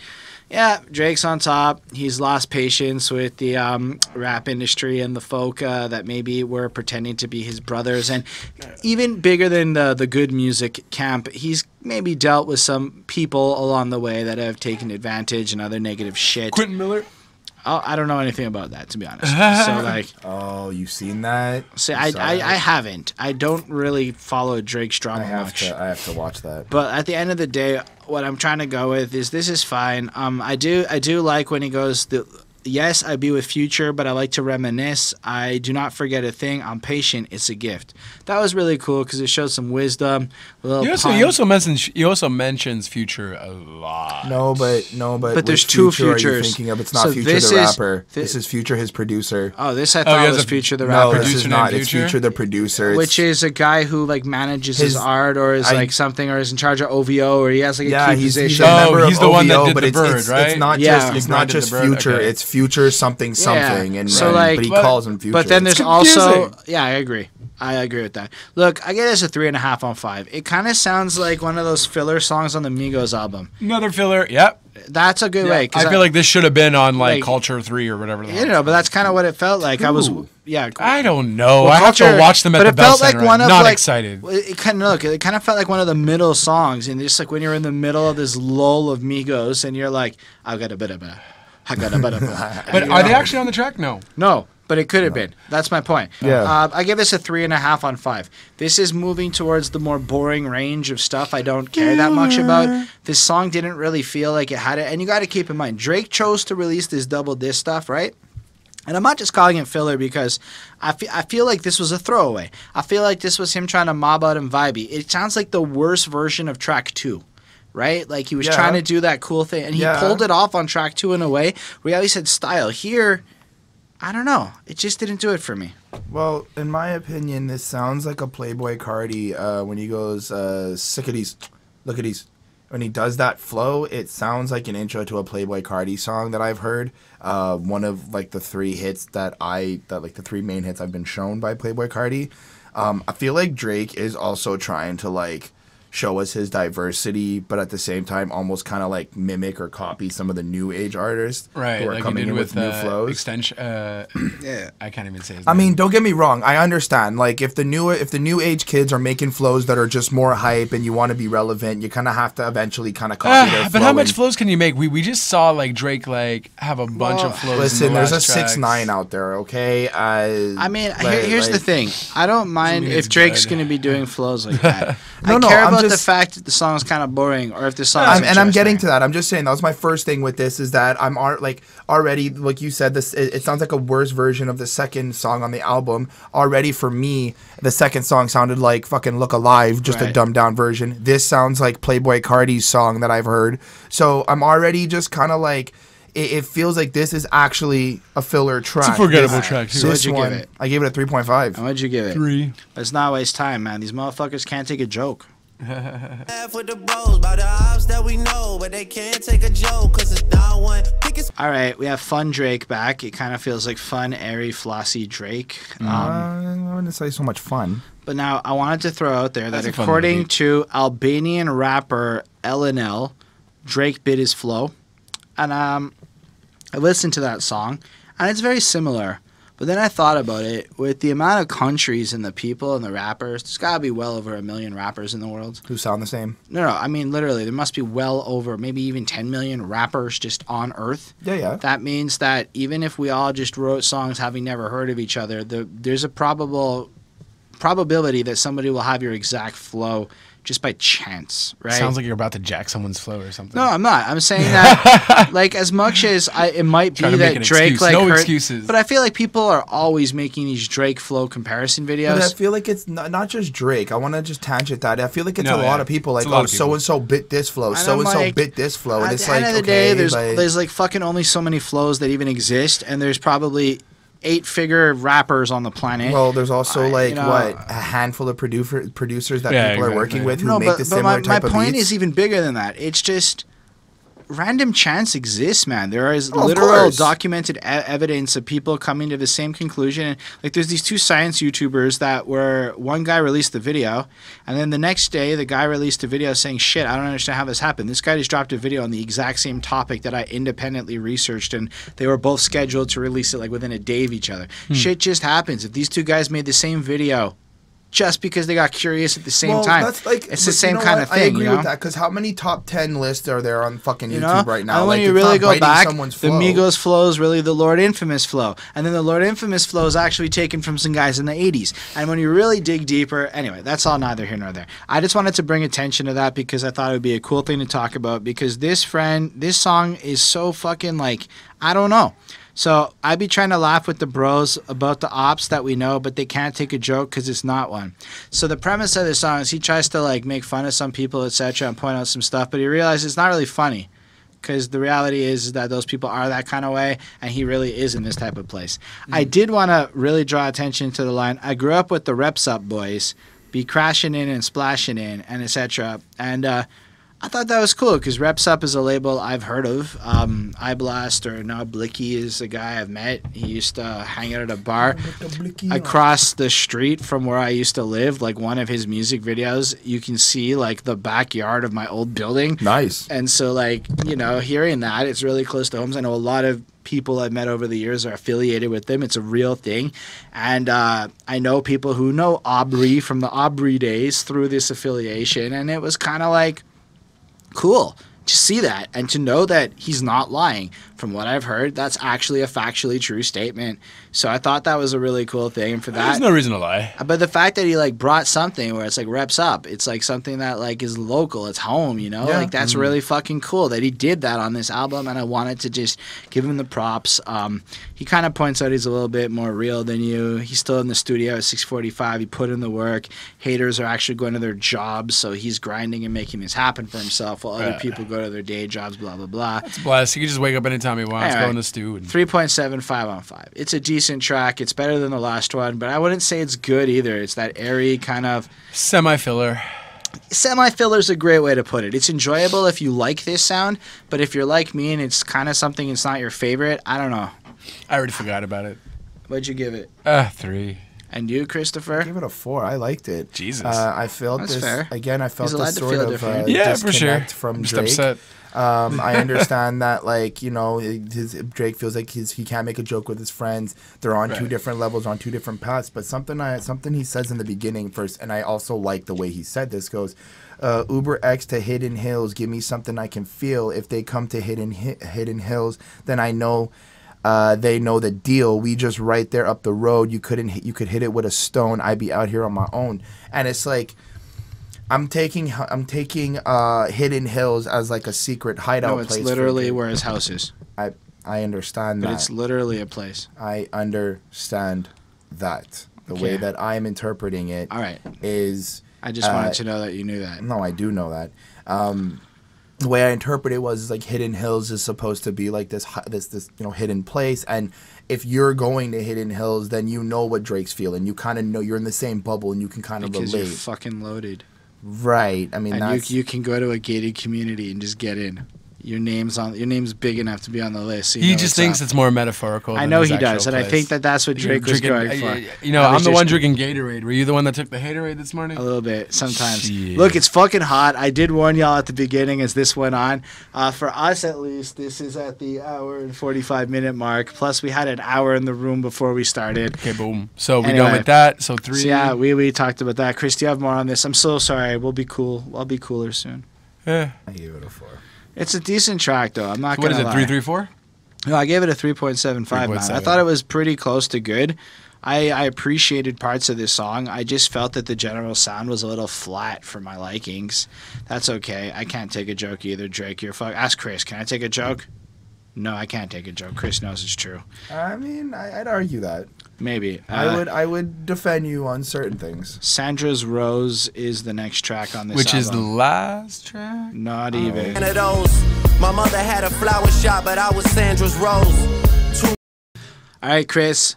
I think you should talk to us before anyone cuts you off. We'll just shut up, and we're just going to let you talk. Oh, that's all it took? Fucking took the worst song, though. Go ahead, Chris, please. Look, the people are waiting. I do. We want to know about Sandra's Rose. I like this song, but I don't like this song at the same time. I understand what Drake's doing. He's kind of paying homage to his mother, giving ode to her, you know, respecting her for everything, and kind of giving us this feel like, you know, if it wasn't for my mom, I wouldn't be the man I am today. I wouldn't be here. I wouldn't be alive, such and so forth. But there's literally, for me, like what I noticed by reading it and everything, there's like 4 or 5 lines about his mother. And there's a whole fucking verse about like what he's doing and all his struggles and shit. And I'm like, for me to call it Sandra's Rose, like you're Do using you know what Sandra's Rose is? Yeah, it's Drake. his mom's Her name. baby. I understand. So it's him.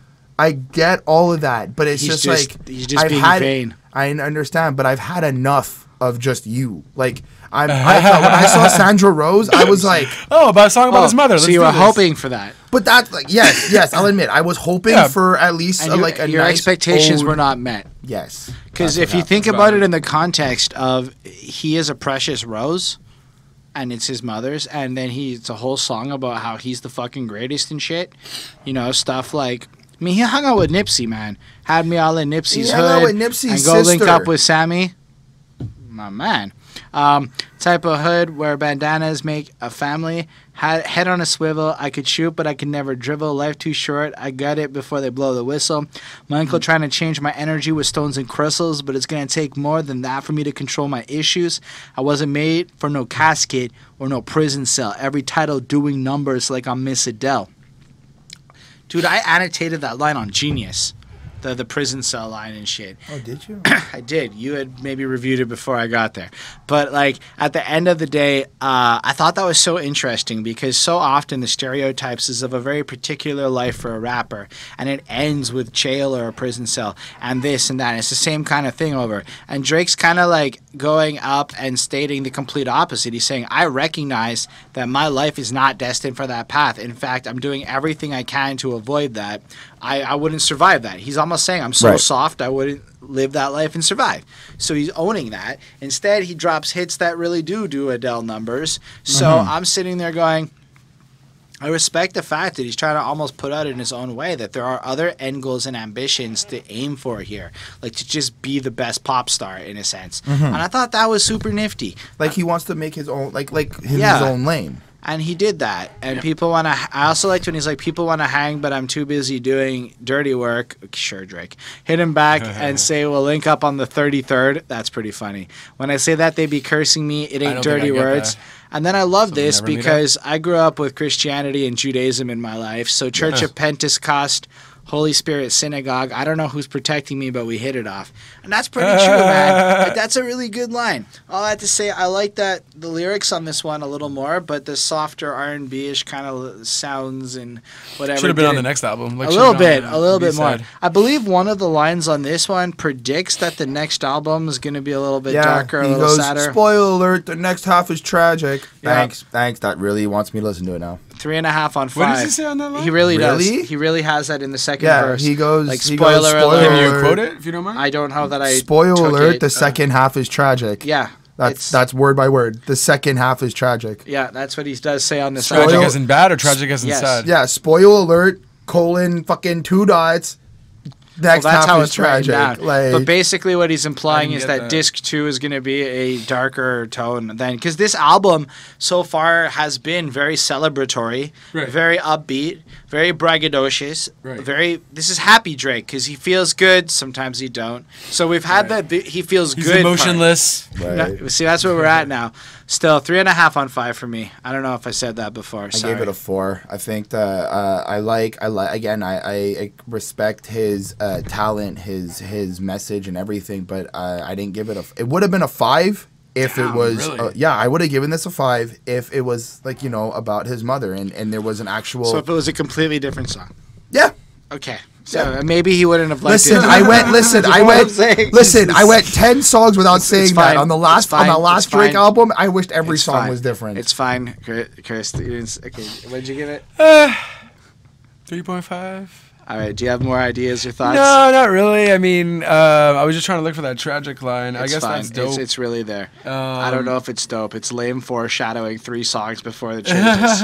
It's tragic. It's a tragic situation. But no, that's it. No, 3.5. I don't know. Another forgettable one for me. I'm sorry, Sandra. I'm sure you're a sweetheart, but Drake didn't do you good on this one. It's not about her. It's about him. So we should stop trying to talk up differently.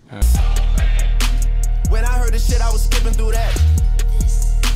This is my thoughts on this song, because usually when we go in the later part, I start going quicker like this. He has Dope Man sampled in the background from NWA's classic jam Dope Man, which is a good fucking song. So that's cool, and they start playing because they're establishing bossness. I like where he goes, you know where I'm at. I put the 6 on the map. Your shorty was bent. She wanted to vent. I promise it fell on my lap. That's cool. I can't hate that. He did put the 6 on the map. There was no rapper before Drake that did what he did for Toronto. Truth. He made Toronto a city. Sorry, Bieber. Truth. Bieber, Avril Lavigne. Avril Lavigne's not from Toronto. She's somewhere from in Ontario. Ajax or whatever. It wasn't Ajax. It was like not it was some other place. Whatever. Anyway, and the next part's cool. Something complicated. Yes. Anyway, DJ Paul's beat is fucking sick, and it's really cool. But forget about Drake. He's fine. He comes in. He does his stuff. We're here to talk about Jigga Man. We all knew this. We saw Jay-Z, and we're like, all right, we care. Yeah. And honestly, it's just that line. It's just that line. No, it's not. There. I don't even care. That line's the end. It's fucking the first line. You get close enough to Hove smell like a kilo still. First album 26, I ain't need no deal. Why? Because he sold that much product, as we learned when we talked about Reasonably Doubt, which was released at like a really like relatively mid-20s age, 26, and he was able to put it out proper because he was able to stack as much shit on his stuff, which makes him a hood legend. He doesn't need to shine because he's a hood legend and he's already established himself, and then he goes on a little bit of flossing. What's the line you guys are talking about? I don't know. For me, it's probably the last one. It's the last line. But I like when he goes, say I lost 90 bricks and it happened. You probably wouldn't believe everything that you're seeing, right? Because he actually lost 90 fucking bricks of cocaine, and that was a problem he had to deal with in his life. That means you had to have that much fucking money and shit in your life to have that be a problem that's in your life. And he's pointing out that a lot of people who claim some shit don't know this. Got to these dope boys. How do you not be a Hove fan? So he's saying to all these people who sell all these fucking drugs and all that shit, how are you really like not praising Jay-Z for his role in all of this drug music and whatnot, especially if you're on the newer wave, Because he's like, I'm what Meech should have been. And I'm like, oh, okay. And I'm like, that's a pretty good line. I didn't get that line. I don't know. Because Meech was a coke dealer from the Black Mafia family and shit. And as I understand it, they tried to legitimize through hip hop, but ultimately got clipped before they pulled that off. And what Supreme didn't become, same type of deal. And if Alpo didn't snitch, be like Young.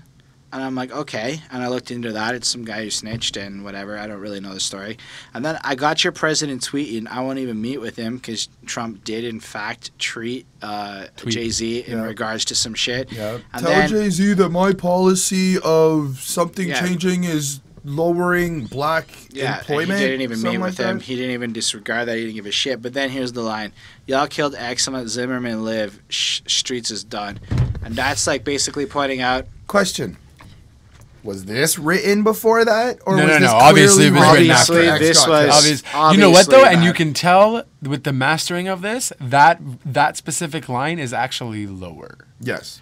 So what I'm trying to say is that was added in at the last minute, or the whole verse was. I don't really care. What I'm saying is that was clearly written after Triple X Temptation was taken out, which was tragic. Even if you didn't like him and what he represented, the idea here is you let George Zimmerman, a guy who gunned down an unarmed black teen in the streets, and I've been compared to once on an internet forum. Fucking assholes. No?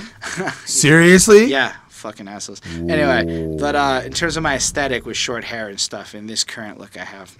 Oh wow, that's rough. I know it was mean. That's but mean. In general, the dude's That's a fucking mean. asshole, and he's fucking disgusting, and he sold the gun and blah blah blah and all sorts of bullshit. He's a despicable fucking human being. Who's this? What? George Zimmerman. Oh, right. And what he's saying here is you, the hood. The people in the streets with the shooters and the guns. Well, in retrospect, if you look at it that y'all are way. gonna take out Triple X Temptation. You know, a guy who's trying to do some guap. good at this point in his life, regardless. But you're not gonna take out George Zimmerman. What the fuck's wrong with y'all? It just shows where your priorities at. He's washing his hands of it, and I thought that was particularly. Yeah, it was definitely meant to be a shock line, and it wasn't. You know, everyone probably thought, okay, it's just gonna be a Jay-Z track that was from way back. No, but this is like no, this is an interesting Jay-Z verse. He's kind of saying, I am what coke rap wants to be. Like I am that. Why aren't you worshiping me? On top of that, look where your priorities are at. Fuck yourselves. Yeah. This to me is a 4.25 because the Drizzy part did not elicit anything like that out of me. This fucking Jay-Z part at the end is so good. And it wasn't even a great Jay-Z verse necessarily. Oh, his flow was. I loved his like eloquent, lazy delivery. I loved it. I don't think it was a delivery that he did. I think if Drake just asked him to do something, it's like, and then he just think it was on purpose. I think it was so flossing in a good way. I think he just woke up and said, "Yo, you want a verse?" I don't think that. I don't think y'all killed X and let Zimmerman live. The streets is dead. He didn't phone that in. That was like a proper verse. It's a phone in. Anyway, how do you feel, Chris? Went into OVO sound. I don't think Jay-Z phoned it in. He definitely didn't phone it in, but I think he tried. I think it was harder. half-assed. I don't think so. I think it was too political. Part of it is, and I'm pretty sure I've never heard a Drake and Jay-Z song collaboration. This is the third time they've done so. Oh, is it? Yes. Pound Cake. Because I don't think I've heard it because I feel like this is just validating I know, Drake. but it's the third time that it's happened. So, despite that point, yep. Other than that, no, I agree with Holden. The Drake verse didn't do fuck all for me, and Jay-Z had an actual point to say. And the fact that, Triple X got murdered in cold blood and George Zimmerman is still running around, it's like, I agree with Holden again. Like, where are your fucking priorities? Everybody's talking about gang repping and gun shooting and shit, but you're killing the wrong people for whatever fucking reason it may be. You're clearly like Holden said, your priorities are not there. Right. Overall, I gave the song a 4.5 on 5. I like the beat. I like the flow. Drizzy did great on the flow, even though he said nothing Definitely lyrically. a Drake fan. Yeah. Yeah. So this is the next one we're going to talk about is the end of disc one. It's the I end of the not give rapidy my rap. rating Oh, for did it? you not? I'm sorry. I'm bad at that. What's your grade? My rating's 3. I don't know, because Jay-Z's on it 4 to 5. Awesome. So now that, as I was saying, the end of the rapidy rap side of the album. Anyway, There More is the next fucking song. The last one on disc one. More. Let's get it. Vibes when life coming at you from all angles and sides, and they don't want to see that you. You know what? If it is supposed to be the end of the rap side of things, I'm glad he went with a conscious Drake song over what I have to say is one of my favorite beats across all the albums. it is such a cool, ethereal, like spacey, out there kind of vibe that comes with this beat. And it was really fun. And then Drake comes in like deliberately late and like fucked up or whatever, you know, and does his stuff. But like I like when he's doing lines like, only holding up I do is my end of the bargain. Only begging I do is me begging your pardon. Only trying that I do is me trying the hardest. Only problems I do are math problems with profit. You know, and it kind of goes on like that. And he really does establish himself and in a very, like, honorable, boss-like, respectful, like, you know, like, only lacking I can do is my lack of responses. And it's all true, and it all feels like Drake. The beg your pardon line, though, is so Canadian. Yeah, a little bit. The only begging I do is beg your pardon. I don't think there's any rapper that's also used that either. That's pretty fair. Canadian. But I like how he's like loves certain ones, but never get attached to them. Give him nice things, but what's that to him? Especially when another girl I flew in is flicking up in my bathroom, and they recognize the bathroom. All hell starts to break loose in my text. I only tell lies to who I gotta protect. I would rather have you remember me how we met. Now that's so interesting, right? So he meets these girls along the way, however he feels, gets a little connected to them. But when they're not around, he has other girls coming on through and stuff, and then they're posting on Instagram and shit. And these other original girls are kind of mad at him. And he's basically, his argument here is, look, I'm going to lie to you because at the end of the day, I want you to remember me in that glorious way that you first met me. It's like almost a commentary on his level of self-esteem and his image issues and shit, right? Which I thought was super fucking interesting, all things considered. So I thought that was nice, this honesty that he has. I like when he's like, my moral compass is janky, it breaks in the south. Is there more to the life than digits and banking accounts? Is there more than I have to say and I figured it out? Is there more? Yeah. It ends that first verse and it's just so like, it's a lot more of the kind of deep than faux deep. I wouldn't say it's fully deep, but he's moved out of faux and into kind of deep. And I really appreciate that, you know? And then he goes into that like second verse where sweeter the berry, the blacker the juice. The like boys line, back in the booth, ready to tap into too many lyrics about houses and loot, too many Walt Disney characters, mouses and goofs. And he's kind of commenting on the state of the industry and such and whatever. And he goes in and, you know, I feel like the only other noteworthy thing he says there is how he's out of his album contract with Cash Money once this album comes out. So it's kind of exciting. But really, this is one of my favorite tracks on his Didn't first disc. you say he was going to be acting? Maybe. I don't know if that I feel like happened. you said that on one of some kind of track. It's possible, but I give this a 4.5 on 5. I think it's a really strong song. I think this is what Drake does really well. That flowy stream of consciousness, kind of just stating a bunch of stuff. But in this case, he touched on enough real shit for me to be like, that's kind of interesting. On top of that super fun beat, it's really nice. I really like this one. I like what he says in verse 2. Is there more to life than going on to trips to Dubai, yachts on the 4th of July, G5, soar in the skies? Is there more to life than all of these corporate ties and all of these fortunate times? I really like that self-analyzing, that questioning, acknowledging all his luxurious experiences he has, and then also trying to find more beyond that. It seems like the old age answer of does money bring you happiness clearly is not true because you know, you're soaring on a G5, you're on a yacht, and you're still trying to find something more to give you that satisfaction, that benefit, that happiness. For sure. Other than that, really, you took the Holden quoted the line I wanted to before. Other than that, it was just a nice kind of thinking of this as disc 1 and looking at everything that has that we've gotten already on disc 1. I like how he ended it with this and kind of questioning, is there more? What else is out there? I've already balled out, flexed, told you diss this, diss that, talk shit, send shots. It's like, what else is there more? I'm still not satisfied. Right. I need more. Perfect. Yeah, perfect way to actually end the album. Thank you, Chris. Chris just spilled water on me. Keep going. Yeah. We'll so just clean that up after. I definitely Chris. think So it was cooling. a perfect way to cooled end me. the album. You fucking liked it. Are you kidding me? It's so It's freaking hot. soothing, dude. Thank him. You should be thanking him. You should tell him to Okay. spill I the greatly water again. apologize. Keep Anyways, going. So, I think it ended perfectly because he was very braggadocious throughout the entire album, and then boom, what else is there? What else is going on? The track itself, though, I love the beat. Didn't actually. Well, I'm not gonna replay this song. That's okay. You don't have to like it as much. So 3.5. All right. So his opinion is not the peak of this podcast. Oh. Me turn up on you. So we start disc 2 with a clear transition from the rapidy rap sound of the Drakey Drake, and we approach some R&B like stuff. Very mellow, very soft, soothing, relaxing. Kind of gives you this feel like you have to kind of be in this zone a little bit. It's R&B, right? That's what it A is. little bit, This yeah. is the R&B, And it's R&B like side. real R&B. Yeah. So the song title Peak is London slang, essentially meaning unfortunate. And his relationship that. with the The more you London know. girl didn't work out because he dated the one.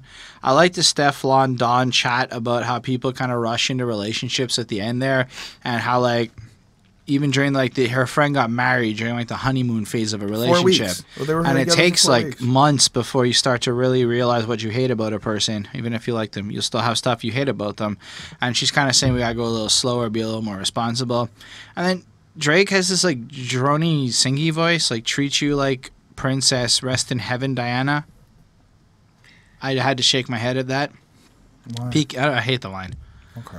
I mean, because it's Princess Diana who died and shit, and I really that's. Wasn't he paying homage to her? I guess I don't know why. It just felt so. She something She was a about great she human was being. like she was spending all her time fighting for cases of HIV and AIDS, but I don't really know like exactly why he quoted her. That's in my that. point. Like in the context of this song, she got peak like piquing my interest. She got peak like Montana. England breeds proper girls. Where are your like in the context of this song? It just felt like such a Maybe cheap he had line. a crush on Princess Diana. Maybe I felt like it was a little bit of a cheap line.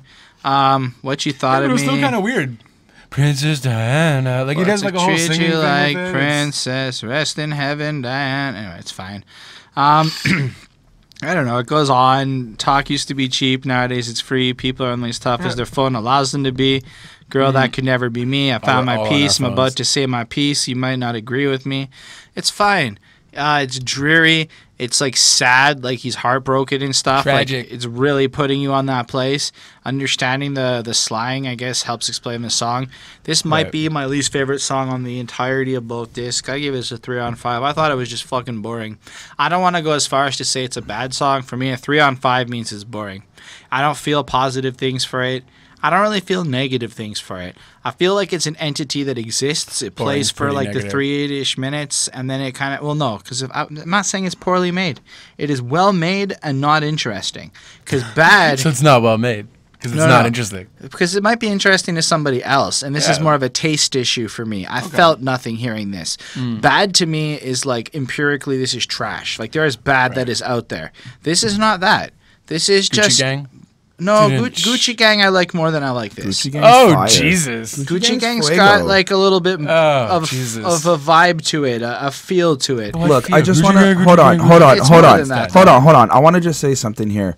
You do realize you're taking a 31-year-old and putting him up against a 17-year-old, right? Even- Like, hold on, no. My point being is as a 17-year-old in fashion designing and all this shit and wanting to be rich and famous, Gucci Gang, Gucci Gang, Gucci Gang, Gucci Gang, and all the lean and drugs make sense. I don't agree with your assessment. All I'm saying is Gucci Gang, when I put it on to listen to it, felt hyper than I wanted to admit. And It it's was not, a better beat. but it's a better flow, in my opinion, based on my taste. But it's also completely a different universe. This is like an R&B-ish kind of song. Gucci Gang's a trap song. They're like apples and oranges, in my opinion, for the comparison. But yeah, anyway, it's fine. This is just kind of a bland song to me. It's just not my cup of tea. It's not bad. Bad is like the fucking 90s rap skits where they're all trying to pretend they're porn stars. That to me is bad. It's just not pleasant to listen to. Anyway, I don't have a lot of examples of bad. I don't think much music is that bad, you know? But to me, this is nothing. It's boring. Boring. How did Chris? you feel? The same? Yeah, I felt exactly the same, to be honest with you. Very boring. Not going to replay it at all. I might go back to that Diana line just because I want to see what he's talking about. But honestly, like, I'm giving it a 2. I think I have a little bit more to say on this. I like how he went used to talk used to be cheap. Nowadays it's free. People are only as tough as their phones allow them to be. I love that line. I like that lines because it's true. And nowadays I feel like he's also trying to touch upon relationships on social media and trying to touch upon the connections that we have over our phones. And I feel like he's also trying to bring... I think he's comparing himself to those Twitter warriors and stuff and other people saying... Because the next line is... kind of points out how he's not like those guys. He's like the opposite is like literally like the next line, right? Right. I'm not saying him. I'm saying he's touching upon that subject. Yeah, by saying he's not that. Like he's saying that's bad. Yes, I understand but he's also that. alluding it but to I'm the saying fact like that he's those people are like that. People are like that, and that these are some issues that we have. And I also think I also enjoy how he's trying to explain like that we're moving quick. That we're trying. I feel like he's trying to get to pack like we're settling down quick. We're trying to get to like the next level without really figuring out what we're supposed to do or who we're supposed to be with or like how we're supposed to function together as a unit. It's like we just dive into this kind of blind, and then that also kind of I felt like what backed up my theory is with the with the skit at the end with Stefflon Don, where she's like, I never told you to get fucking married. You only known him for 4 weeks. Like you have to because in the middle she's saying her friend like after 4 weeks they got married. No, it's like she's saying it took her 4 weeks to even like make a move, and then all of a sudden they got married. That's what the little skit in the middle is like. My friend didn't want to make a move. She liked some guy. I told her to like push for it, and then it follows up at the end saying, I don't understand how it got so quick. So you're right. It's anyway. No, absolutely. Also, I also kind of took it like a little bit on just my other side of it was also giving advice and not intervening in people's lives, because that also part of the skit too, like where she's like, I tried to push her to get going, but it's like you also had a play in that. Like, so I agree with you on the skit part. I think the song was just him being a wanker, whining over the British one he dated. Fair enough. I gave it a 4 on 5. I enjoyed it. It wasn't. I mean, maybe. I mean, I'm not saying people don't enjoy it. I'm saying I did not. Summer Games is the next song. Whoop. I expected more from you, honestly. Said you wanna. This is a fucking step up for me, at least. Yep. I mean, like the energy in that beat is fucking nice. It's that like. It's gonna be on the radio.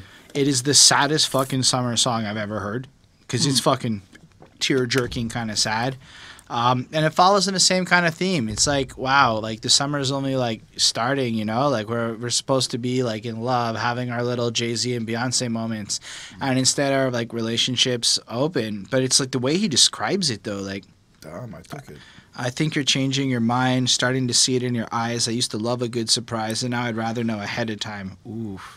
Just relationships, because that's the part in your relationship where seeing the person is no longer exciting when she appears, and all of a sudden past that honeymoon like, phase. Oh shit! I kind of wish you would have told me you were coming. So whoops. I don't really want to see you now. Is kind of what he's alluding.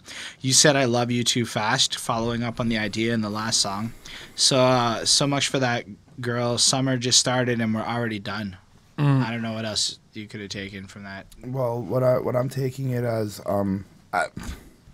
what I took it as is like as we know, Drake is a very emotional person, and he doesn't want to get invested very quickly unless he knows what's going on. So in terms, I feel like he's scared. Like he's already fearing because she told him she loved him without even being like, without even really knowing who he is, or like really like I feel like they're expressing and continuing the what theme. Made you feel that way? Because the lyrics are kind of, you say I led you on, but you followed me. I follow one of your friends, you unfollow me, then you block them so they can't see you liking someone just like me. I expected more from you, honestly. Said you want a simple life, and that's not me. I don't think it's about Rihanna. Apparently it's about I'm not saying the it's about Georgia Rihanna. Smith girl that he dated for a while, specifically, who's now dating some other less successful rapper producer dude. So I think he's kind of pointing out that this like younger girl that dated, and I might be wrong. This is just kind of stuff that I learned today while looking into this album, because I could not give a shit who Drake dated. But for the sake of the project, it's now relevant. And I think he's kind of like pointing out that this girl left him. She was with Drake for a while, and he's like, I kept you decent, I kept it peaceful, don't lie, I kept it decent, even the secrets keep between you and I, whatever. And he felt this way. She's breaking my heart, tearing me down, breaking me down when I'm already down. I feel like this girl smashed his heart by leaving him and dumping him. And I think I don't know if it's in this song. What Drake girl hasn't apparently? But I feel like I don't know if it was this one, but another one he says it was done by text. This situation, and I get the feeling that like it's more like him sitting there like, I'm gonna write a summer song about my broken relationship with this girl who left me before the start of the summer, and then ended up dating another person who's just like in his mind a lesser Drake. So that's how I took that, right? Like it is vulnerable in the sense that he's exposing his emotions, but the words, I mean, do the words support what you're saying? Did you read lyrics that I take it I read the lyrics and I listened to the track, but I also have a different perception of all this stuff as well. You ever heard of like cuffing season and like summer fling? So that also came to my mind Chris, as well. The relationship ends before the summer starts. So the cuffing season, which is more in the winter time, which is not the summer. Yes. And like what I'm trying to explain is that the way I kind of see it and the way I kind of saw it was he's trying to have the summer fling to move into cuffing season for the winter. But right now, because But based on like when you say something like that, there's got to be something that you can say. I read that line and it meant that, which made me think that. Because the song is kind of saying the girl ditched me and broke my heart, and then he just kind of whines about it for like the rest of it and how they were supposed to have this nice summer romance, but it's not going to happen. So it's a summer jam about how he's brokenhearted for the summer, right? That's what the lyrics told me, at least, right? Well, that's how Chris technically interpreted it, though. And I'm asking, like, what made him feel that way? Because he's kind of... You're making it sound like Drake dropped the girl when the song. I'm not trying to say that. I'm trying to set up the. I'm trying to set up the context of coming into going into the summer and coming into a relationship with somebody you just meet, and then having that person go like, "I love you." It's kind of like you're already setting it up for disaster because you don't know that person. And that's kind of how I took it. So I get it that like, so it has nothing to do with cuffing season. I get that, but the way I connected it in my head was he's trying to have this summer and get to know this person so that when cuffing season comes about, he's ready. Because from what I understand, Drake is very like there's nothing like really. No, but that could make sense as to why he's so disappointed that it is over, because she did break his heart and that he wanted to kind of keep her for the long summer. What I'm saying is this cuffing season garbage is where I think you're just making some speculations here that have no basis.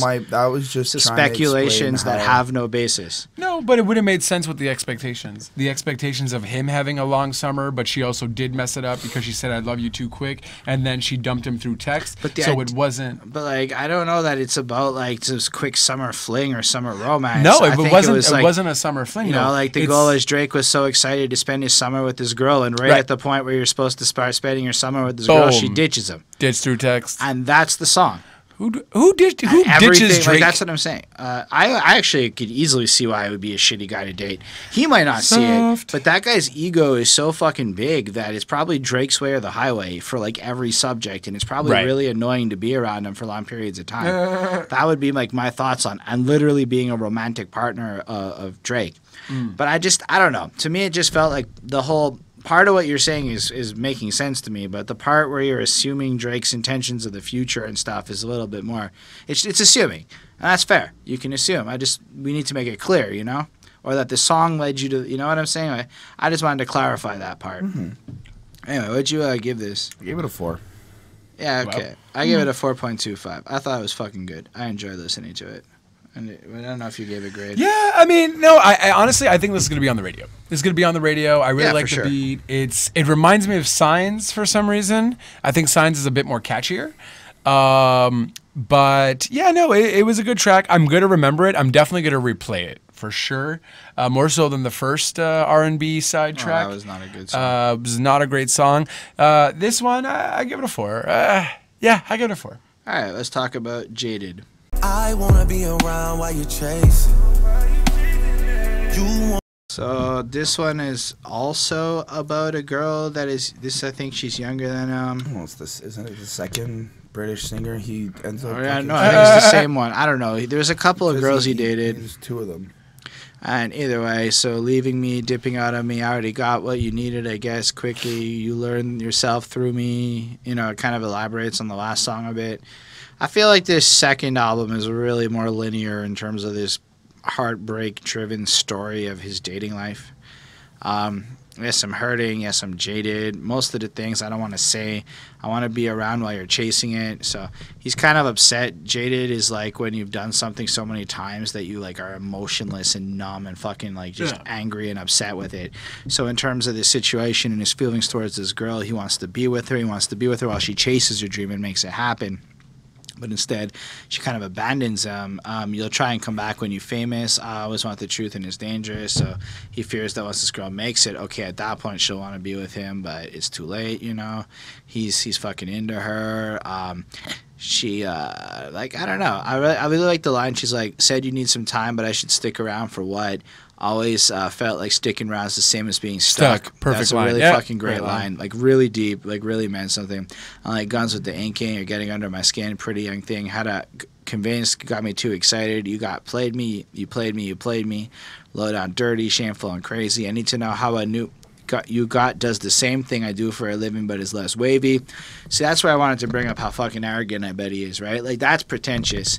Oh, the other guy does the same occupation as me, but does it less good. Therefore, there's no other reason you should be dating him. You know, it's just so linear in Drake's mind. It's proof to the pudding why he'd be a fucking terrible romantic partner. That lack of empathy must transcend into all sorts of stuff, you know? Like not listening when she says stuff and not caring about the things that piss her off and whatnot. You know, that is spoiled brat syndrome. That's for real. something he had when he was younger and all that, and he thinks he deserves the best, and now he's the sex god. I'm totally speculating here. And I admit that. But when I heard those lyrics, I pictured what it was like to date Drake. And Drake's never wrong is what I heard in that. Drake's annoying is what I heard. I bet Drake is the funnest guy to be around in short doses. But just imagine having to wake up next to a guy who can't even appreciate that you might like somebody that's not him.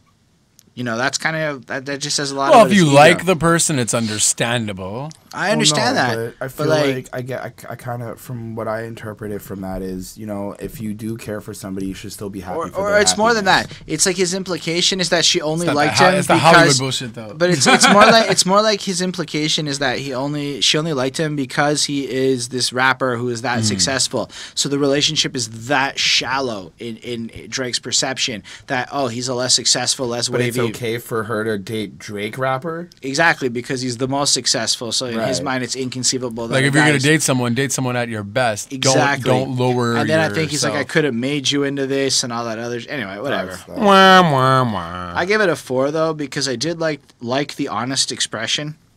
Whether or not I agree with Drake, that's some honest shit. And when you are heartbroken, you are petty, you are gonna say some stuff. And I could see how if I was in a sadder place in life, I might really feel this jam. So I gave it a 4. It was okay. Nice. We want to go? Oh, I don't really have much to say about the song. It's pretty much straightforward. He's numb to whatever the fuck kind of fuckery she's bringing on upon him, which personally for me, I feel is a little bit stupid. He should just walk away at this point. He's an obsessive kind of guy. He's a Scorpio, dude. I wouldn't know. I'm teaching you. Thank you. But the part of it is just, yeah, you're heartbroken. Yeah, you're this. He's jaded. But like, you know, there's solutions. You can do so much. You could do other shit. I like when he went. Like what? Because the only thing to cure heartbreak is time. You can't really do anything. I get it, but like Do if you choose, like, it sounds like he's choosing to stay in this. It sounds like he's dealing with heartbreak, where you're obsessing over that person and you miss them and you. Yeah, but you Drake's go a step- softie, bro. He stays but in I'm it. a softie. When I'm heartbroken, you can you say ain't what Drake you want, softie. but like when you're heartbroken, No, when you Drake start softie. looking at her Facebook, you start wondering Cashmere and stuff. Drake softie. And that's normal. Like it's not even like weird. I guess I just don't connect like that. I think that when I'm in the relationship and I'm doing what I got to do, Let's see this what is- I'm in happens it, the but- next time you're heartbroken. I'm Jesus. trying to say, Let's hope that doesn't happen. I but, know that, you know, but like what I'm trying to say is like next time if you're you have heartbroken. but if you have like the next one, time I feel like, someone breaks your heart, like you're a little bit going, oh brother, you're not coping with loss in the way that I find appropriate. What else could he do, please? I'm not. I'm just because you said you could be doing other things. Yes, because I feel like I just don't care. That's I would much rather you say that. I just don't care about your obsessiveness for this girl. I think that there's other shit you absolutely could be doing. Yeah, normal don't give a shit. I cared more obsessiveness. about your braggadocious being famous which is and this money. is all good and fair. But to tell him how to cope, buddy, that's just crude. Fine. Put me on the death. He's also a little bitch, though. I am one too, so I can't judge him. But I'm not gonna try to shit on the entire track, even though I might not care about the content, because I also understand it. Like when he went, told me all about your insecurities for what? Dragged me like 2 hours to your family's house for what? Said you needed some time, but I should stick around, right? So that's some real shit. That is some real shit, and that I can. So he should be venting that out. I feel like lyrics, it should have been right? on another. That verse should have been on another. That's a track. great way to cope with your shit, dog. I agree. I just don't care. Thank you. Like, So And what'd you everyone give does it? it. I gave it a 4.5 though. What Jesus. the fuck? What? Like that's because This is a Chris I don't Girl care, but it's 4.5. no, but that's Yeah, the thing. that's Like I'm You know not. what? Let's not even justify it. Yeah, It's nice for what? It's okay? nice for what? You been inside, know you like to lay low. I've been peeping what you bringing to the table. So flat out, Lauryn Hill sample, dope is Yep. shit on the album. Yep. This is considering, like, honestly, everything we heard about the guy over the last decade. This Right. is not the ladies' jam I was expecting because it's so Different. it's such a ladies' jam of pro-feminism, of like positivity. It's like there is nothing that you can say about this that makes it a flaw as a lady, like a pro-woman song. The music video shows strong women actors type people. Right. And even like the lyrics, man, everybody get your motherfucking roll on. I know Shorty and She Don't Want No Slow song because he's bumping a fast song. And that beat, is this not the beat of the album?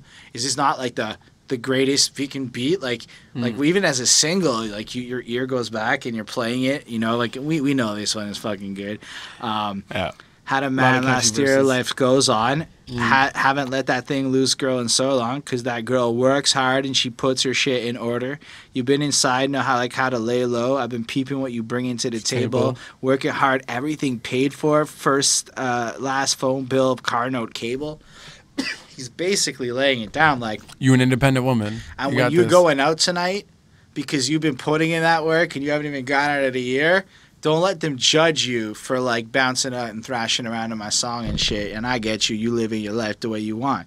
And you know, and then I understand you got 100 bands, you got a baby Benz, you got some bad friends, high school pics, he was even bad then. And this is the part where the girl feels cool because Drake's talking her up and stuff, which I get. If you want to fuck Drake and you think he's hot and he's amazing, it's probably a good thing to hear. Hoes talk down, you don't see him outside. Yeah, they don't really be the same offline. You know, dark days, no hard times. Saturday caught it, girls get gassed up, etc. And then they hit the angles and they take their pictures. Real one and your reflection without a follow, It's without fucking a amazing. mention. And Yeah, like it- even very that, like- catchy. But great. even lyrically, those words are really strong because Yeah, you just look the in the flow. mirror and no matter what woman or man even that you are, you're a real one because you're just being you. This is a 5, man. This is what I want out of a pop single. Positivity, For sure. upbeat, fucking fantastic fucking sampling of Lauryn Hill that actually works like really well. The beat's just next level. I think doesn't he like throw in like Lil Wayne and shit at the end of this one, or is that a different one? No, back that ass. No, it's from Lollipop. I don't know if it's either way. It might be a different track or this one. I don't know, but No, it's this one. anyway, it's so good. It's so fun to listen to. I really love this song a lot. I genuinely love this song. Nice. I never thought I would be so enthusiastic over Drake, but fuck, this is a banger. Yeah, no, I totally agree. I gave the song a 4.5. It's very empowering. It's very The exact same as and the it's last one. straightforward. Also, it's not like too complicated to understand. You work hard. You deserve to go out and party yourself away if you want. Right. If you know what you're doing, you're successful. Don't be. Don't let the other people who are trying to take the easy way out pull you down and all this stuff. And it is very just women empowering. 4.5. Yeah. Yeah. You know, I mean, honestly, the beat is amazing. Lauryn Hill sample is amazing. I don't even know much about Lauryn Hill. I had to Google a bunch of her songs. Lauryn Hill she's even made a wonderful, remix to the track at a live show, so it's not like released yet or anything. But she did her own little thing to it too. From what I know, she's well respected. She was in prison for a bit for something. I remember I googled it a while ago. Great track though, great beat. Definitely was the summer hit for sure. Kind of reminded me like it would be like another. It's more like the spring hit because like summer kind of literally just started. Yeah, and it's and been kinda, a hit for a minute. It's been that's true. It's true. But so did what's it called? So did God's Plan. Not God's Plan. The one that came out last, upset. Controlla or. I don't know. That's fine. You know what I mean? But I'm saying it literally had to have been also a spring hit because it's been out for a minute. Yeah, but it's going to be the summer hit too because I don't see anything following up from that. I'm Upset is not the summer hit. I think Summer Games is going to come next and become a summer hit. Oh, we'll have to wait and see, you but I were give it a right 4 out of about 5. that. All right, let's move on to Finesse. I wish you felt alright just hitting my line. So yeah, if I understand the chorus, it takes some finesse. I seen you finesse. He can't know finesse. You stay on my mind. He's jealous the girls with the next guy. He's obsessed with her, etc., etc. I don't know, man. Like lyrically, this second part of this album is really similar. Like this one's apparently with some models that are hot. Like his model girl he dated, and she has a really hot sister and whatnot. I don't really know who they are. I heard their names for the first time. It was like a twin. He was dating twin models or something, or he was dating one of the models who had a twin, and he's been talking about them though for like a very long time. Anyway, it's just I want your baby to have my eyes. I'm going against my own advice. Or maybe that's Fashion the Week's French more your chick. thing than mine. I don't know. No, it's not. just It's the two look, models. man. At the end of the day, it's just dry sounding. It's just a little bit on the boring side. I feel like the beat is, if anything, it's savings grace because I really did enjoy the beat, but I don't like anything Drake did on this. I'm gonna wrap it up real quick. 3.25. Yeah, no, I don't know. I feel like it should, like the whole finesse thing. I feel like is gonna be a thing. That's what's gonna catch on. Finesse. Maybe. Well, it's already a word. Boring. Yeah, I know, but boring content for sure. I do like his flow a little bit better than, let's say, the first track off the R&B side. Definitely. I agree. It's a little teensy bit better. But yeah, I think you gave the first track a higher rating. No, I gave that first track a 3. Oh, I gave okay. this one a You give this one a 3.2? 2.5. Gee, It's a little bit better. 2.5. It's a little bit better. I give this track a 3.8. That's not that good to me. I gave the track. Okay, 3.25. You can give it what you want. You give it your 3.8. It's not, but it's not that good to you, to apparently. me. Go Okay. ahead, Chris. It's okay. I gave it a 3.9, dude. Oh, there we go. I don't think it's a bad song. I just don't really care for it either. But I do. I like from what I interpreted from it, he's basically saying that he can't get over this girl, and it's hard for him to be going to social events because he sees her there, and he can't really act so like obsessive, and he can't really go, do that. So he rather it takes some finesse, and finesse is like some trickery. It's like the street word for trickery or for like stunting or acting out. It's not just the street word; it's the real word. Oh, is it? That's kind of what finesse is. I thought finesse was Stylistic, kind of like polish or something. A little bit of grace. Well, he kind of just has to stun it out and make sure that nobody really notices that he's all gawking and soppy right now. Yep. So it's definitely just the word. Yep. 3.9. Ratchet, Happy Birthday is definitely not my favorite. Tonight we celebrate. Sing. It's pretty bad to me. Not bad. It's as boring as the Peak song. It's your birthday, baby. It's your birthday. Yeah. Who's gonna love you on your worst day? You talk so tough. I know you're soft like buttercups. Reese's. Oh, Jesus. Don't be ridiculous. Shut up, Drake. Like, come on, man. How could you even put that line there? You were just being ridiculous. That was a ridiculous fucking line. I know that wasn't very insightful. Neither are Drake's lyrics here. Just say your piece and piece up like Ibiza. Are you fucking kidding me? What the hell are you talking about, dude? What? Say your piece, what? And piece up like Ibiza. Like, I took a pill in Ibiza. I mean... Well, like, I think he's saying peace up, like peace out, like you put your peace sign up and like not have any care when you go to Ibiza. You're supposed to take a pill in Ibiza and be like, I suppose it's a clever line. Okay, anyway. To feel and fill that emptiness inside you, petty bullshit shouldn't excite you on your birthday. It's your For real. You know, Look, man, girls like to do that I weird get sound, that. and he allows them to do it. Sure, I get that the idea of this song is that this girl's had a hard life and it's her birthday, and Drake will come in and make her feel extra special on her birthday, and that's what's up. 3 on 5. Like it's got a nice Really? beat. It's really boring. It's not bad. It's just good enough to not be bad, but it's just bad enough to not be something I ever want to hear again. I thought he was just telling people to have a good time on their birthday. This one girl that Yeah, he's talking to. but I that he don't. wants to I fuck. didn't get the feeling of like He was just talking to her. Drake's gonna make it. No, but better, something like "Let me excite you," or "You need to be yeah, excited." like I get he's like boasting about him being the I best. think he's like subtly kind of trying to be like, I'm the reason you're gonna have a better birthday. I'm gonna eat your pussy and make you feel great. I'll take you and wine you and dine you. You need Drake's dick. I gave it a 4. It's an okay track. It makes people want. It makes people want to enjoy their birthday and remember like you shouldn't really care about the problems and you should enjoy the one day that it belongs to you. I suppose. So. I suppose it's a song. To me, it's definitely not a Ratchet. It's not a birthday song. It's not going to take over 50 cents in the club. 2 You know what I Chainz mean? As a birthday song or 2 Chainz birthday song.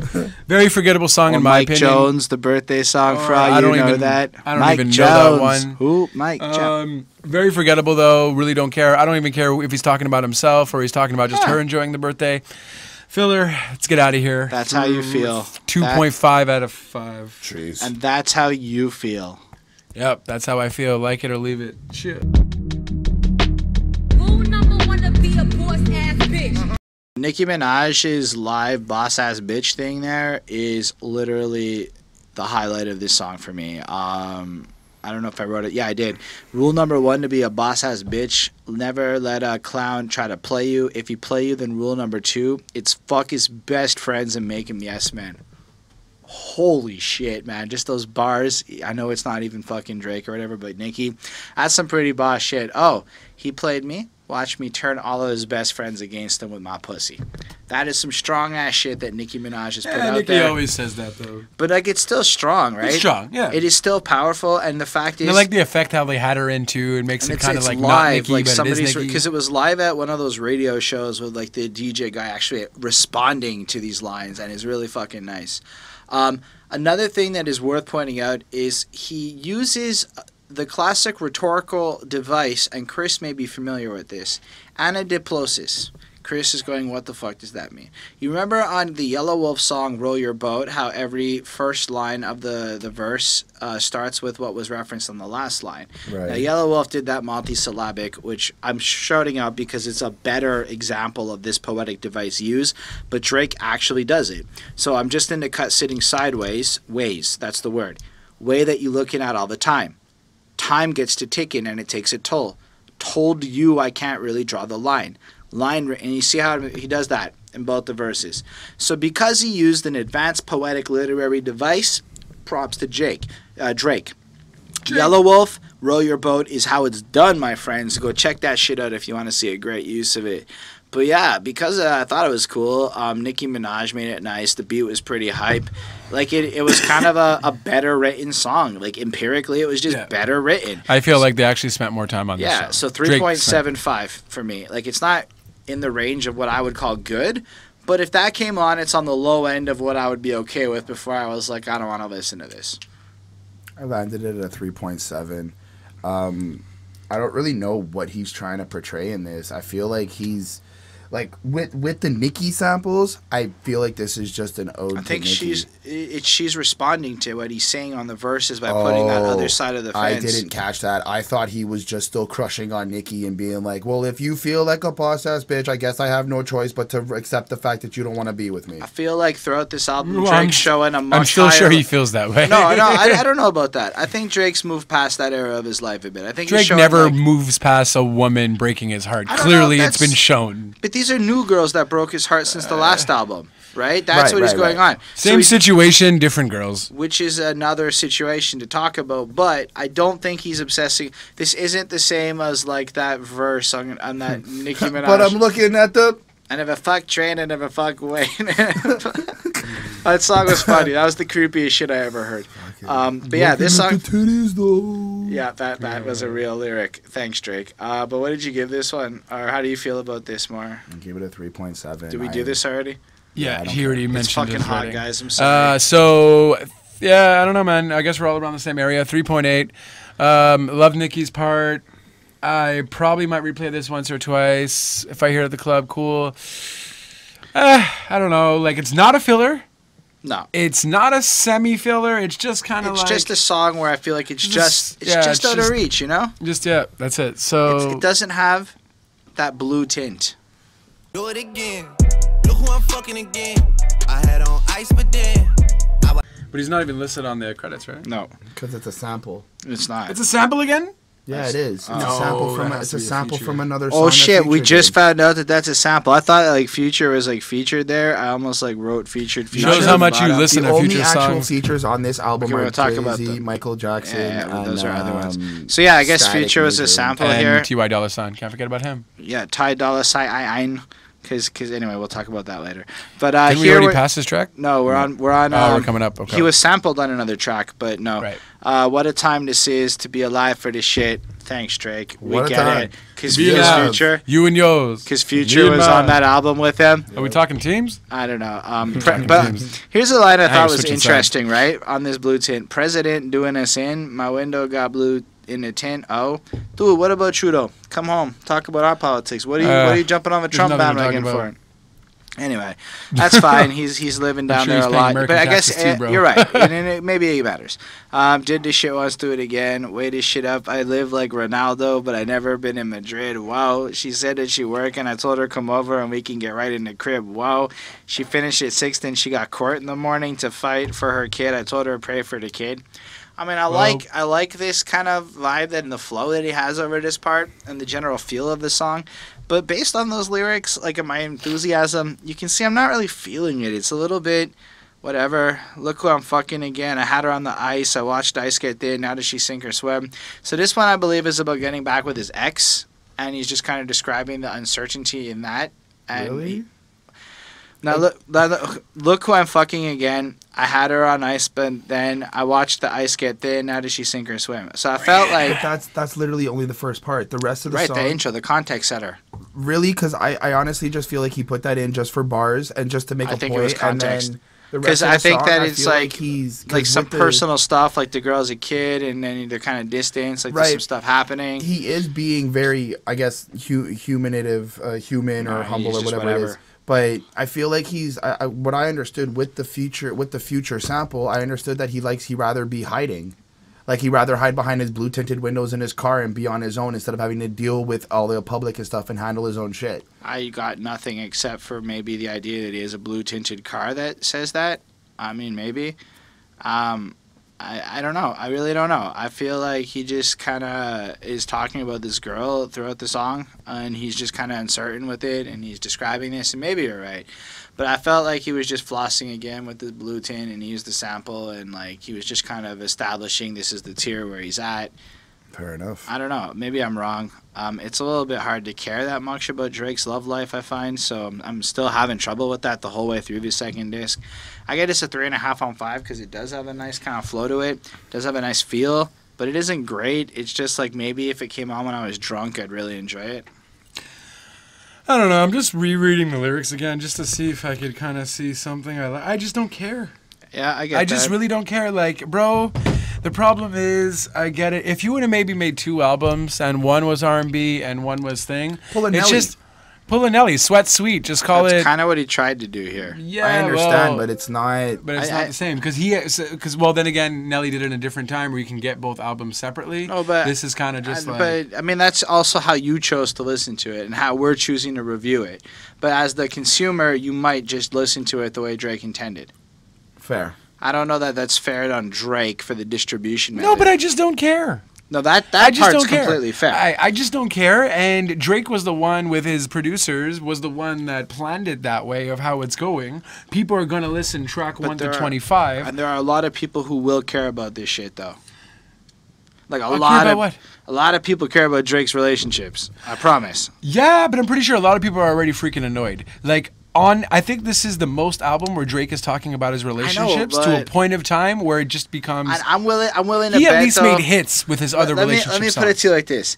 I'm willing to bet in a week we see 25 songs on Billboard. All 25. That's what I'm trying to tell you. No. I mean, you don't understand the level of obsession people have over this guy. Oh, Where I definitely do. I just feel like as it's much just as we feel this way because we don't care, for everyone like us, there's at least one other person who loves it as much as you may not like it. And the thing is there's always that gonna be the that, numbers support this more than it supports that people don't care. Because Drake is the king of this shit. And this is his formula, and it has never failed him. So I'd find it strange. Who's on this track? No one. Nobody. He doesn't need people. He does. He's fucking Drake. This is gonna be another filler, bro. It's For done.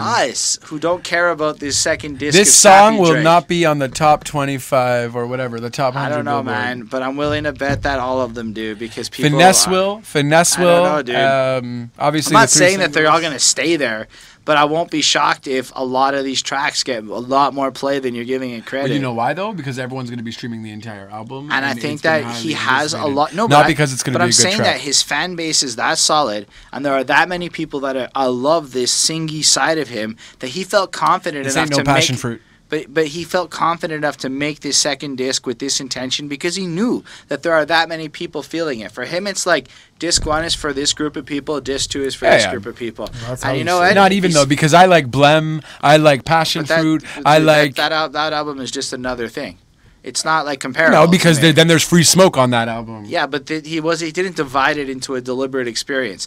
This is thematically disc 1. It's fits a certain theme, and disc 2 fits a certain theme. They're like two separate projects connected. The He multiple failed. sides to the Drake coin. I don't think he failed. I think that the truth is we don't care about the love life of Drake, Fair. and that is really what's happening here. No, listen, and I genuinely did. But your with assumption Rihanna. your assumption is that everyone else feels the way that you do, and I don't think that's true because not the my numbers assumption at all. 100% support that people care about this shit because the bloggers eat it up. The numbers all support it that it never stopped Nah, being the interesting. only to thing people care about at this point is the Drake's baby thing, and that's it. No one else cares about his don't other agree, girls man. that he did and sleep I'm with. willing or to did. bet I money. say we wait 3 weeks and figure it Dude, out. when you look Yeah. at the hold on, no. When you look at the interest that people had on Genius today, looking at the number of views and stuff compared to other stuff, people give a shit. Actually, yeah, no.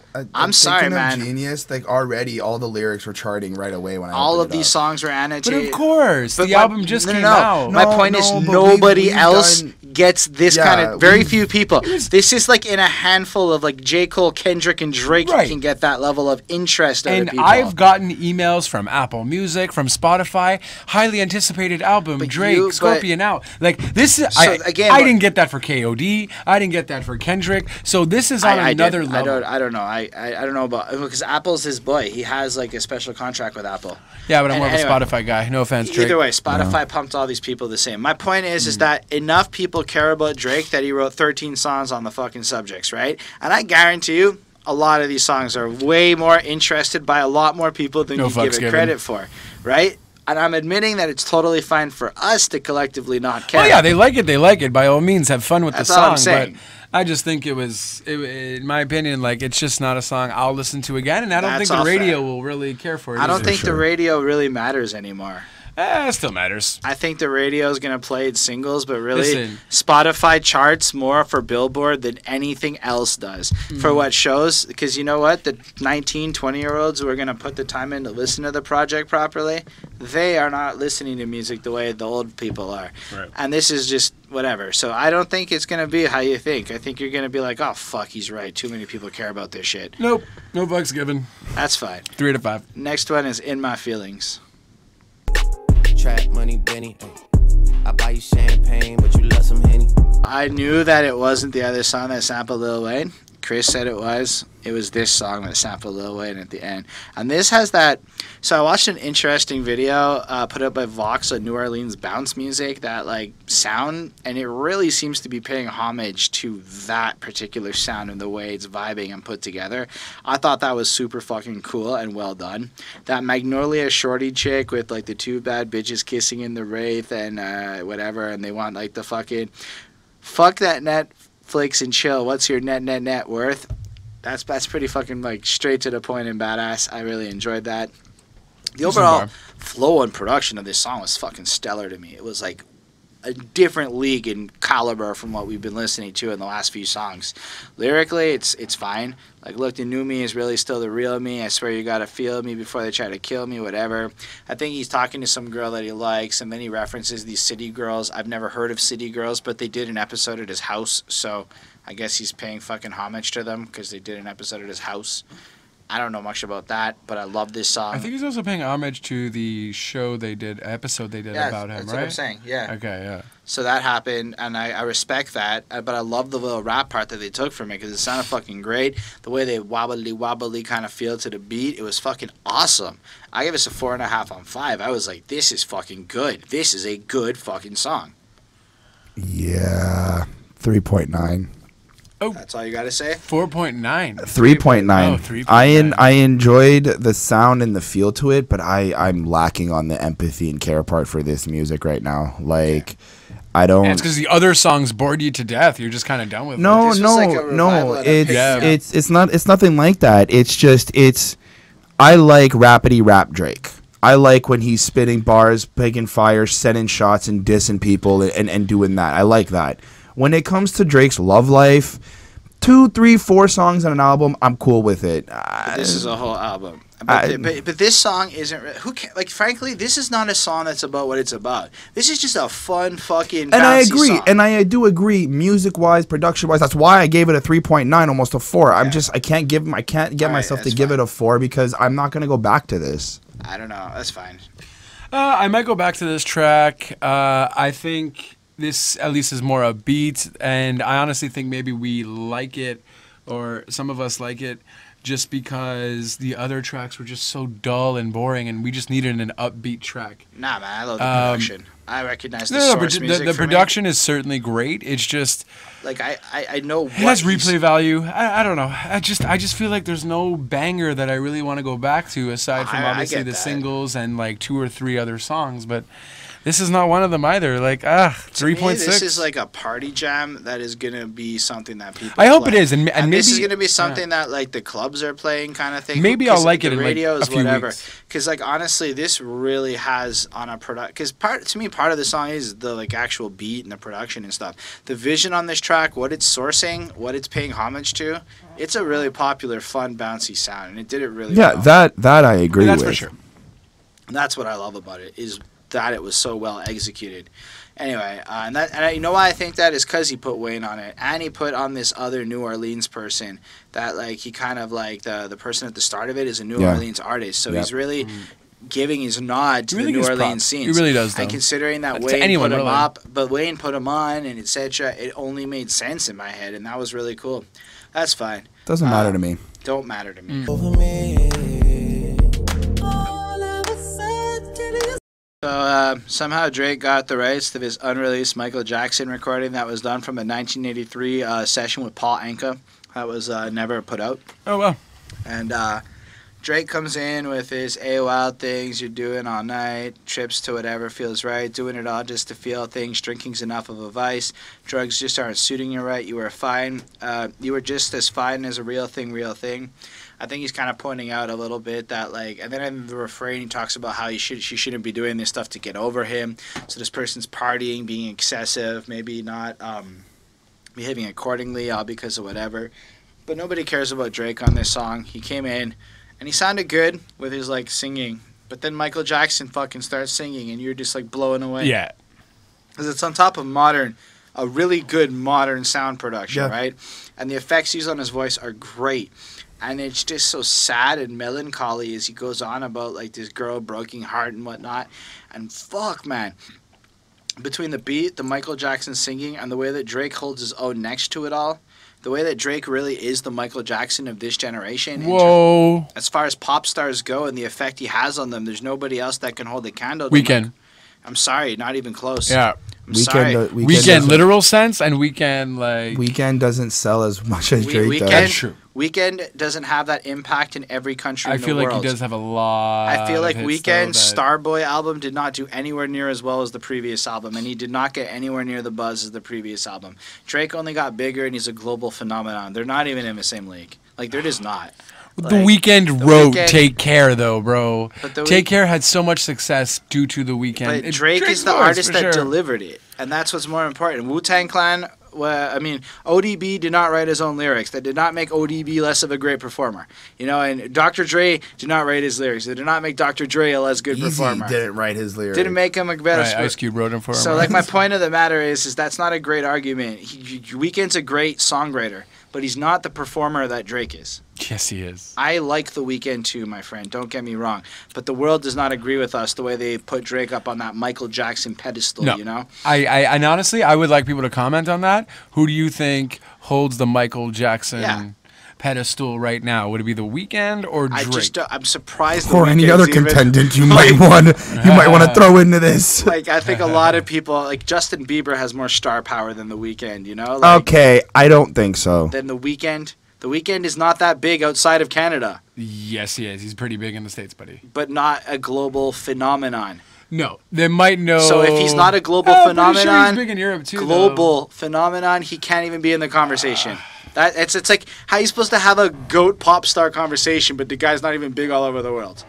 You can look it up, but if you can show me chart numbers that show Weeknd outperforming Drake and fucking like other people, Well, I'm not saying Drake. I agree with Drake. Drake outperforming Weeknd, but I'm saying I'm pretty Bieber, sure really? Bieber outperforms him in granular pop star I status. think Bieber might outperform Drake, bro. Too. I don't think so because I think Drake is fucking consistent and Bieber How would was I not. Google this? I don't know, but we can check it after.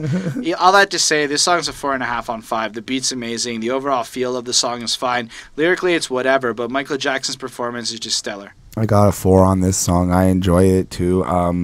Michael Jackson does a great job. You know, rest in peace. Even though he is A great passed. job. Yeah, he did do a great job. Rest in peace, Michael.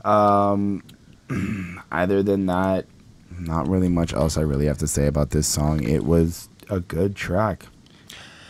I mean, yeah. I mean, I was really shocked that a Michael Jackson feature was on it. I didn't hear any rumors about that, so I was like, okay, sure, cool, interesting. Real G's move in silence.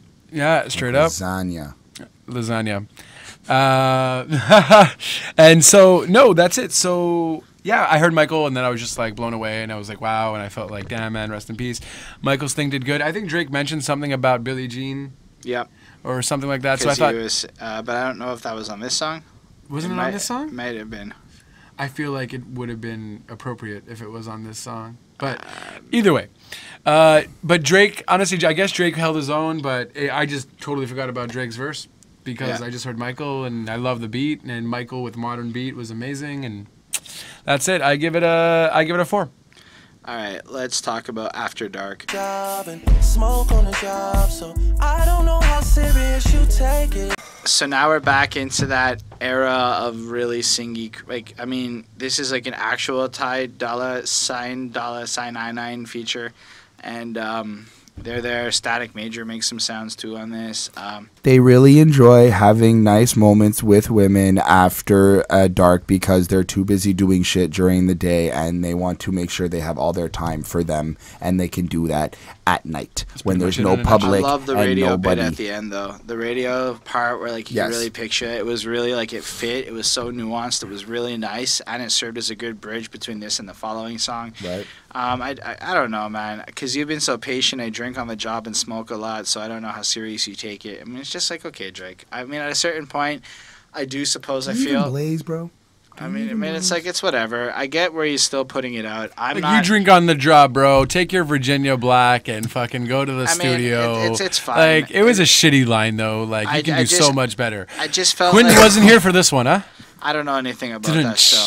I just feel like at the end of Love the you, day, buddy. Just fucking around. This is just like another blandish, modern sounding song, whatever. 3.5 on 5. It's well made enough. It's not bad. It's not boring. It's just okay. 3.5. Don't have much to say about it. It was good. Ty Dolla Sign sounds good, but I just okay. You like having fun times at night. Yeah. Yeah, I don't know, man. Like, it came out right after the Michael song, and then I was just like, the Michael thing. I guess I was still over. They shouldn't have added another feature on the next track because I didn't really care for the features. Love the beat though. The beat was done really well. I think it's a song I might have to honestly go back to because I really still feel that I'm not appreciating it as much with the features that he does have on that track. So I don't know. I give it a 3 for now. All right, let's talk about Final Fantasy. Foundation, willing and ready for the taking. Earth shattering, groundbreaking. Okay, this track fucking samples the prelude of Final Fantasy, which is one of the most amazing piano iconic loops of my childhood. Just the do do do do do do do do do do do. It's just beautiful. If you don't know it, check it out. It's an amazing thing, and it's hidden into this beat, which is fucking cool. But the song is particularly interesting, which is not something I've said a lot on this second disc. But the first verse has him being horny for once, but like not like I'm horny, but like really going into descriptive. He wants to fuck this girl, etc. And he puts it out, describes various situations, what he wants, and his lust and his horniness, and then the song just kind of stops. And a whole different vibe picks in, and the whole second part is now this girl's pregnant, and he recognizes his role in having to either be supportive of her, and she has all the choices and whatnot, and etc. And you almost get the sense that this whole album is this culmination of Drake's little misadventures, the couple of girls he's dated along the way, and then all of a sudden, oh shit, my mom was right. All it takes is one time, etc., blah, blah, blah. And if you think about the placement and the next song on the album, it's a really good, almost introductory song, ending his little fantasy life, showing there are consequences to the action, knowing that what we're going to talk about next and that one is going to happen and be discussed there. And I thought it was like a really good dichotomy put forward. Like, here's the consequence to this action, and it's so rare to see that level of like responsibility and put out. I thought it was well done. The tone of the whole second part was really cool, a great beat switch, and I give it a 4.25. It was really fucking awesome. The creativity on how he puts that whole experience in the scenario of having a great old time and then fucking up that one time and suddenly now you got a woman pregnant is really cool, on how he has that beat change and he gets that break in the middle of the song to give you kind of like this time lapse of like, we've been doing this for a while, we've been fucking for a while, we're all good, and now here's reality, it sets in. It's like a slap to the face. It was a great song, and it does really set up the next track very well. I think that's part of why it is the last two songs. Gave it a 4 on 5. Yeah, like, I was kind of confused by the beat switch a bit, to be honest with you. I felt maybe it should have been done on... I don't know. I felt maybe there should have been another transition before the beat switch. Felt like I was missing something. It had to do with the story. Huh? It had everything to do. It had everything to do with the story, and I got that. I think I genuinely just stopped caring about his whining with baby mamas, and this is like the one, like this is the different song, right? Like this is the one where he comes in and actually does something different and interesting with the subject matter. I know, but I'm this just is a Chris Chrome moment. Yeah, I know. This is like it's like finally Drake did something. Oh, I'm fucking bored with him, so I couldn't see it. No, like that's just it though, and it's like great, but you know what? You've been blabbering too much about it. This is why this album should have been like 15 tracks. You have half fucking your rap tracks and half of your thing. Like, I stopped caring. It's like Titanic. But to be it's fair, like watching Titanic do over you like again. R&B albums? I like Drake's singing albums. Do you like R&B albums was the question. I like R. Kelly songs. Albums. I don't know. I don't think I've listened to that's the problem. Except for like Usher's See album what I'm there. saying? That was very popular. The U7 or whatever. I don't know, whichever album. But still, The one my with point, Confessions. My point is that since we're not R&B album fans, and R&B albums tend to be a lot of this type of stuff, it's a little bit hard to like, I think, state that he shouldn't have done this. I just knew I wasn't going to like it when I realized what it was to the same level. I got but that. there's a lot of Drake R&B songs that I really do enjoy, that though. You really do enjoy is, again, the key part. But I feel like a lot of people wouldn't consider Drake as an R&B artist anymore. I think people would have said that thing about Childish Gambino, and then he made that other album. Yeah, but Childish Gambino is a different story. But my point is that how you may feel about a thing, what I've come to see is people like Drake don't make moves like this unless people like it. It would not have happened. I just think Drake is trying to please everybody because he's not dropping an album for a while. I think he's doing his own thing. I think he said, I want to make a great double disc and do two sides of myself. And I don't think it was more deep than that. He just wanted to prove he could. Whether or not you agree he succeeded, that's a different. Oh, Chris story. Brown already did it though, so he's not Chris really Brown doing a is niche. just like Chris 5. Brown dropped a 45-song. That's fucking what I'm album. saying. That's That's not the same thing as what was happening here. This is a proper double album. Chris Brown made a money grab. There's a huge difference. Double albums No, are not. Drake also made a money grab. You know why he made a money grab? Or else he wouldn't have released it. He wouldn't have released 2 singles on one side and the other single on the other. I don't know about that. That actually is a standard practice for most double albums. Look at Speaker Box Love Below. Like you can pretty much find most double albums will see that they split them up like that. I actually think the double Yeah, but album. in today's day and age, I think that's it's the all about point. streams. But I think that he was defying that, and he went and released it in a format that wasn't friendly to streams. You know how I know this?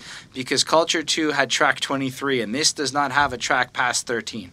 He split it up like a real double vinyl album, and he was trying to create something in the spirit of a double album, done with how they're supposed to be. I don't think that's the cash grab. I think you just, and I'm feeling you on this, don't like the R&B side of his album.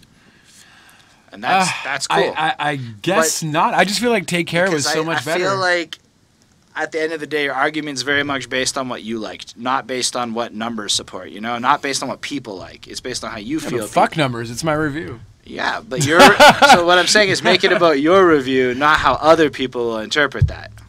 I'm not making... I'm just basically saying I'm not really liking like these tracks. I don't care. I didn't mention, these people aren't going to care. I'm saying that... You did say that, actually. I don't care. You said nobody is going to like this a couple of times now. Did I say nobody's gonna like this? Oh, I'm not getting involved in this. I've had my battles, bro. Yeah, no, for sure. You've had a few today. So Otherwise, I wouldn't have gone there. No, fair enough. I don't know. I definitely stopped caring, and I just feel like he should have released 2 separate albums, half in the summer, half in the winter or something. Make the winter the lovey-dovey album. Well, I mean, or something. we can speak about that when we're done the actual album. That's valid. So let's move on. Done. What am I doing? I'm making this a 3.5 out of 5. All right, next and last one is March 14th. So fast that they don't even really fit, but man, you know, I still had to get it for my boy though, you know. On March 14th, something incredible happened. Fortnite was being played, and Drake joined Ninja on a stream and set fucking records that would go on to change Ninja's life. And Ninja became the first YouTuber to clock over 10 million views in 90 days. So did you just completely lie to me about what you just told me? No. And part of... That's what I'm saying. I'm just saying that's what people were hoping this song was about. Apparently, the title comes from the fact that Drake was down in Camp Kanye West for the recording or doing something. Like, Drake is now a co-writer on the song Yikes, and apparently this was involved in that date was when he was down there. So it was I took that as a little bit of a shot as, oh, you wanted to make your song about me? There's my little subliminal. Here's my response. Now we know what this song is.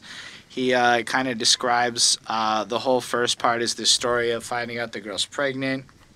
He has a son, and he's kind of describing just stuff like how he bought him a bunch of kids and his life's on the road, and he hopes that like that the kid will like appreciate that he doesn't want to be caught up in the disputes between the parents, and he hopes he can kind of patch things up with the mom. And it's really almost like sweet, you know, it kind of sounds like a better version of what Hobson did. Oh yeah, absolutely. It's what you wanted Hobson to do. I hated what Hobson did with that track, making that petty bullshit for his kid. That whole album? That whole album was for the record, about that. Yesterday morning was crazy. I had to come to terms with the fact that it's not a maybe, that shit is in stone, sealed, and signed. She not my lover like Billie Jean, but the kid is mine. I knew the Billie Jean reference was somewhere else. It's retarded, though. Why wouldn't it be in the Michael Jackson track? Because it's more relevant on the song where the girl's not his lover, but the kid is mine. It's actually a really clever line because it's the opposite of what Billie Jean is about, you know? No, same thing.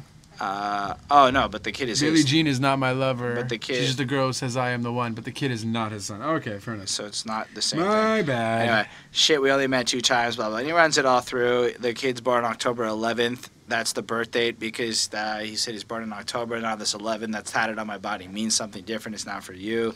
Then he's going to be coming to town, and it always kind of like feels like Drake's a little nervous, a little excited to get to know his kid that he wishes he could spend more time with. He feels the shame of being the single father.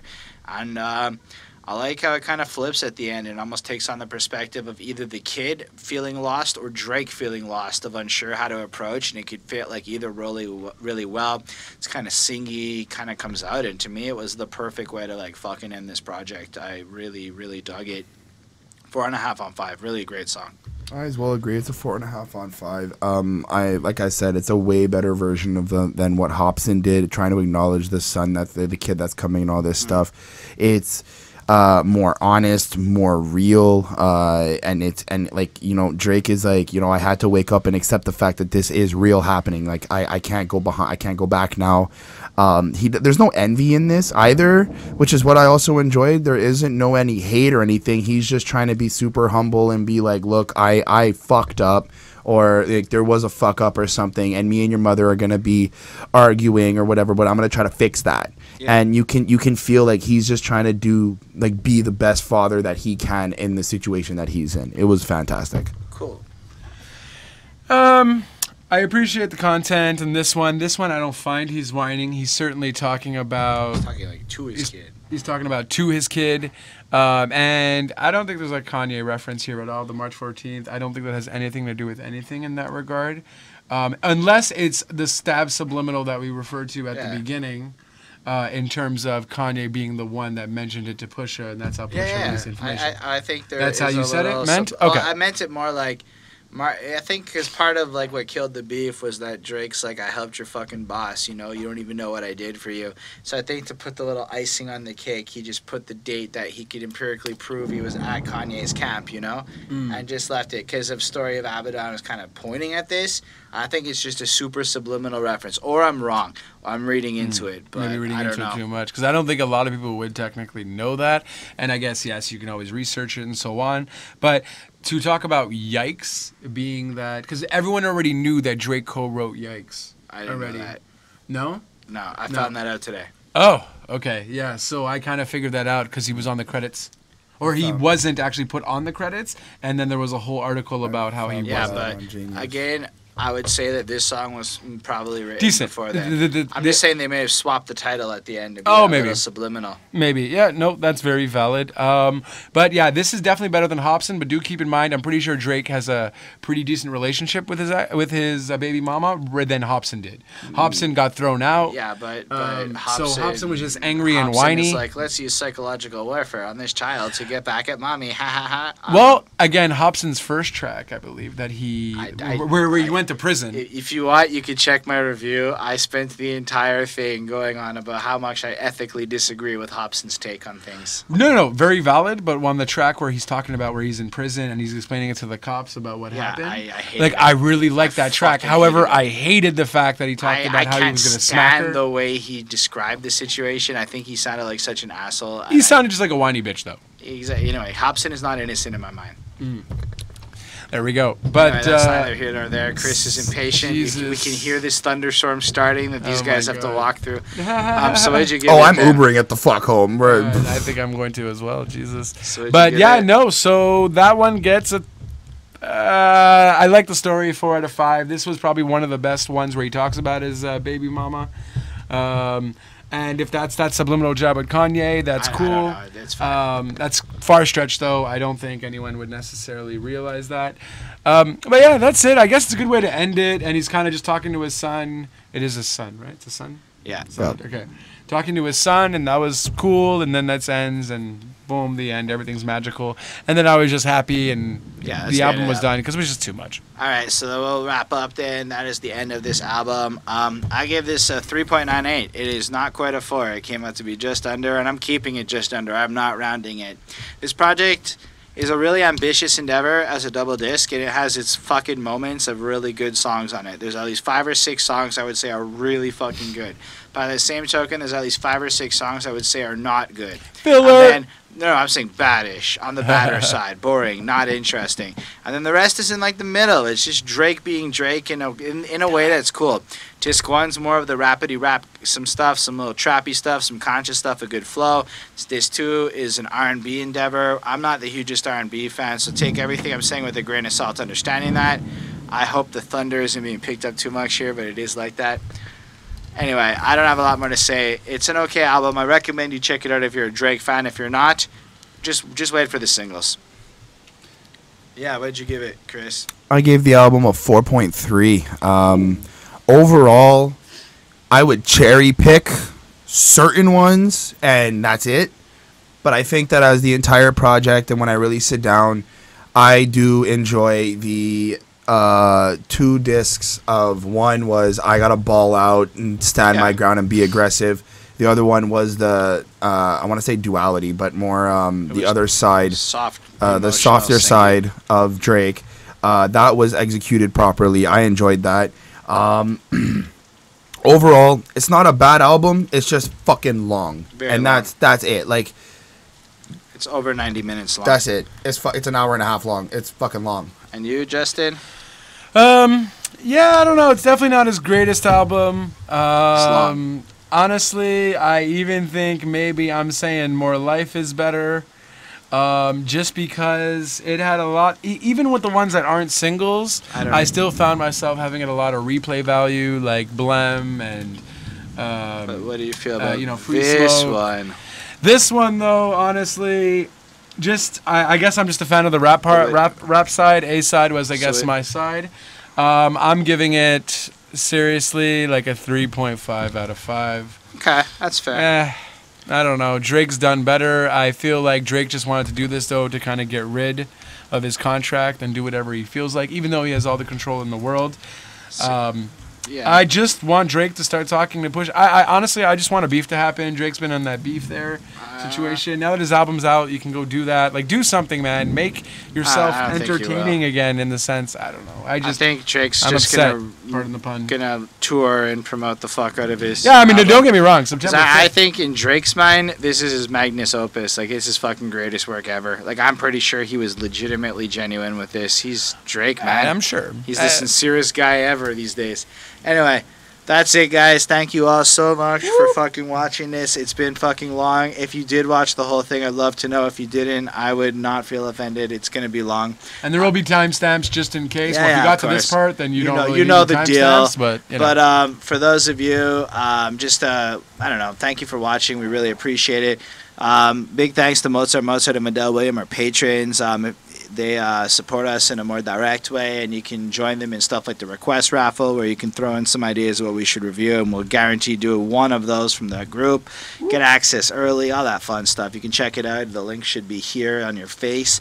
If you don't like that, feel free to do the like, comment, subscribe stuff. I don't like to push a bell on you because fuck that, but I do want to see your comments. I do want to hear what you have to say. It would be so cool to know what you thought about this compared to his other albums, and all that. So anyway, thanks so much for watching, everyone. Just enjoy the fact that we have to go walk in this rain and y'all are still at home. I don't have to. Peace, everyone. Bye.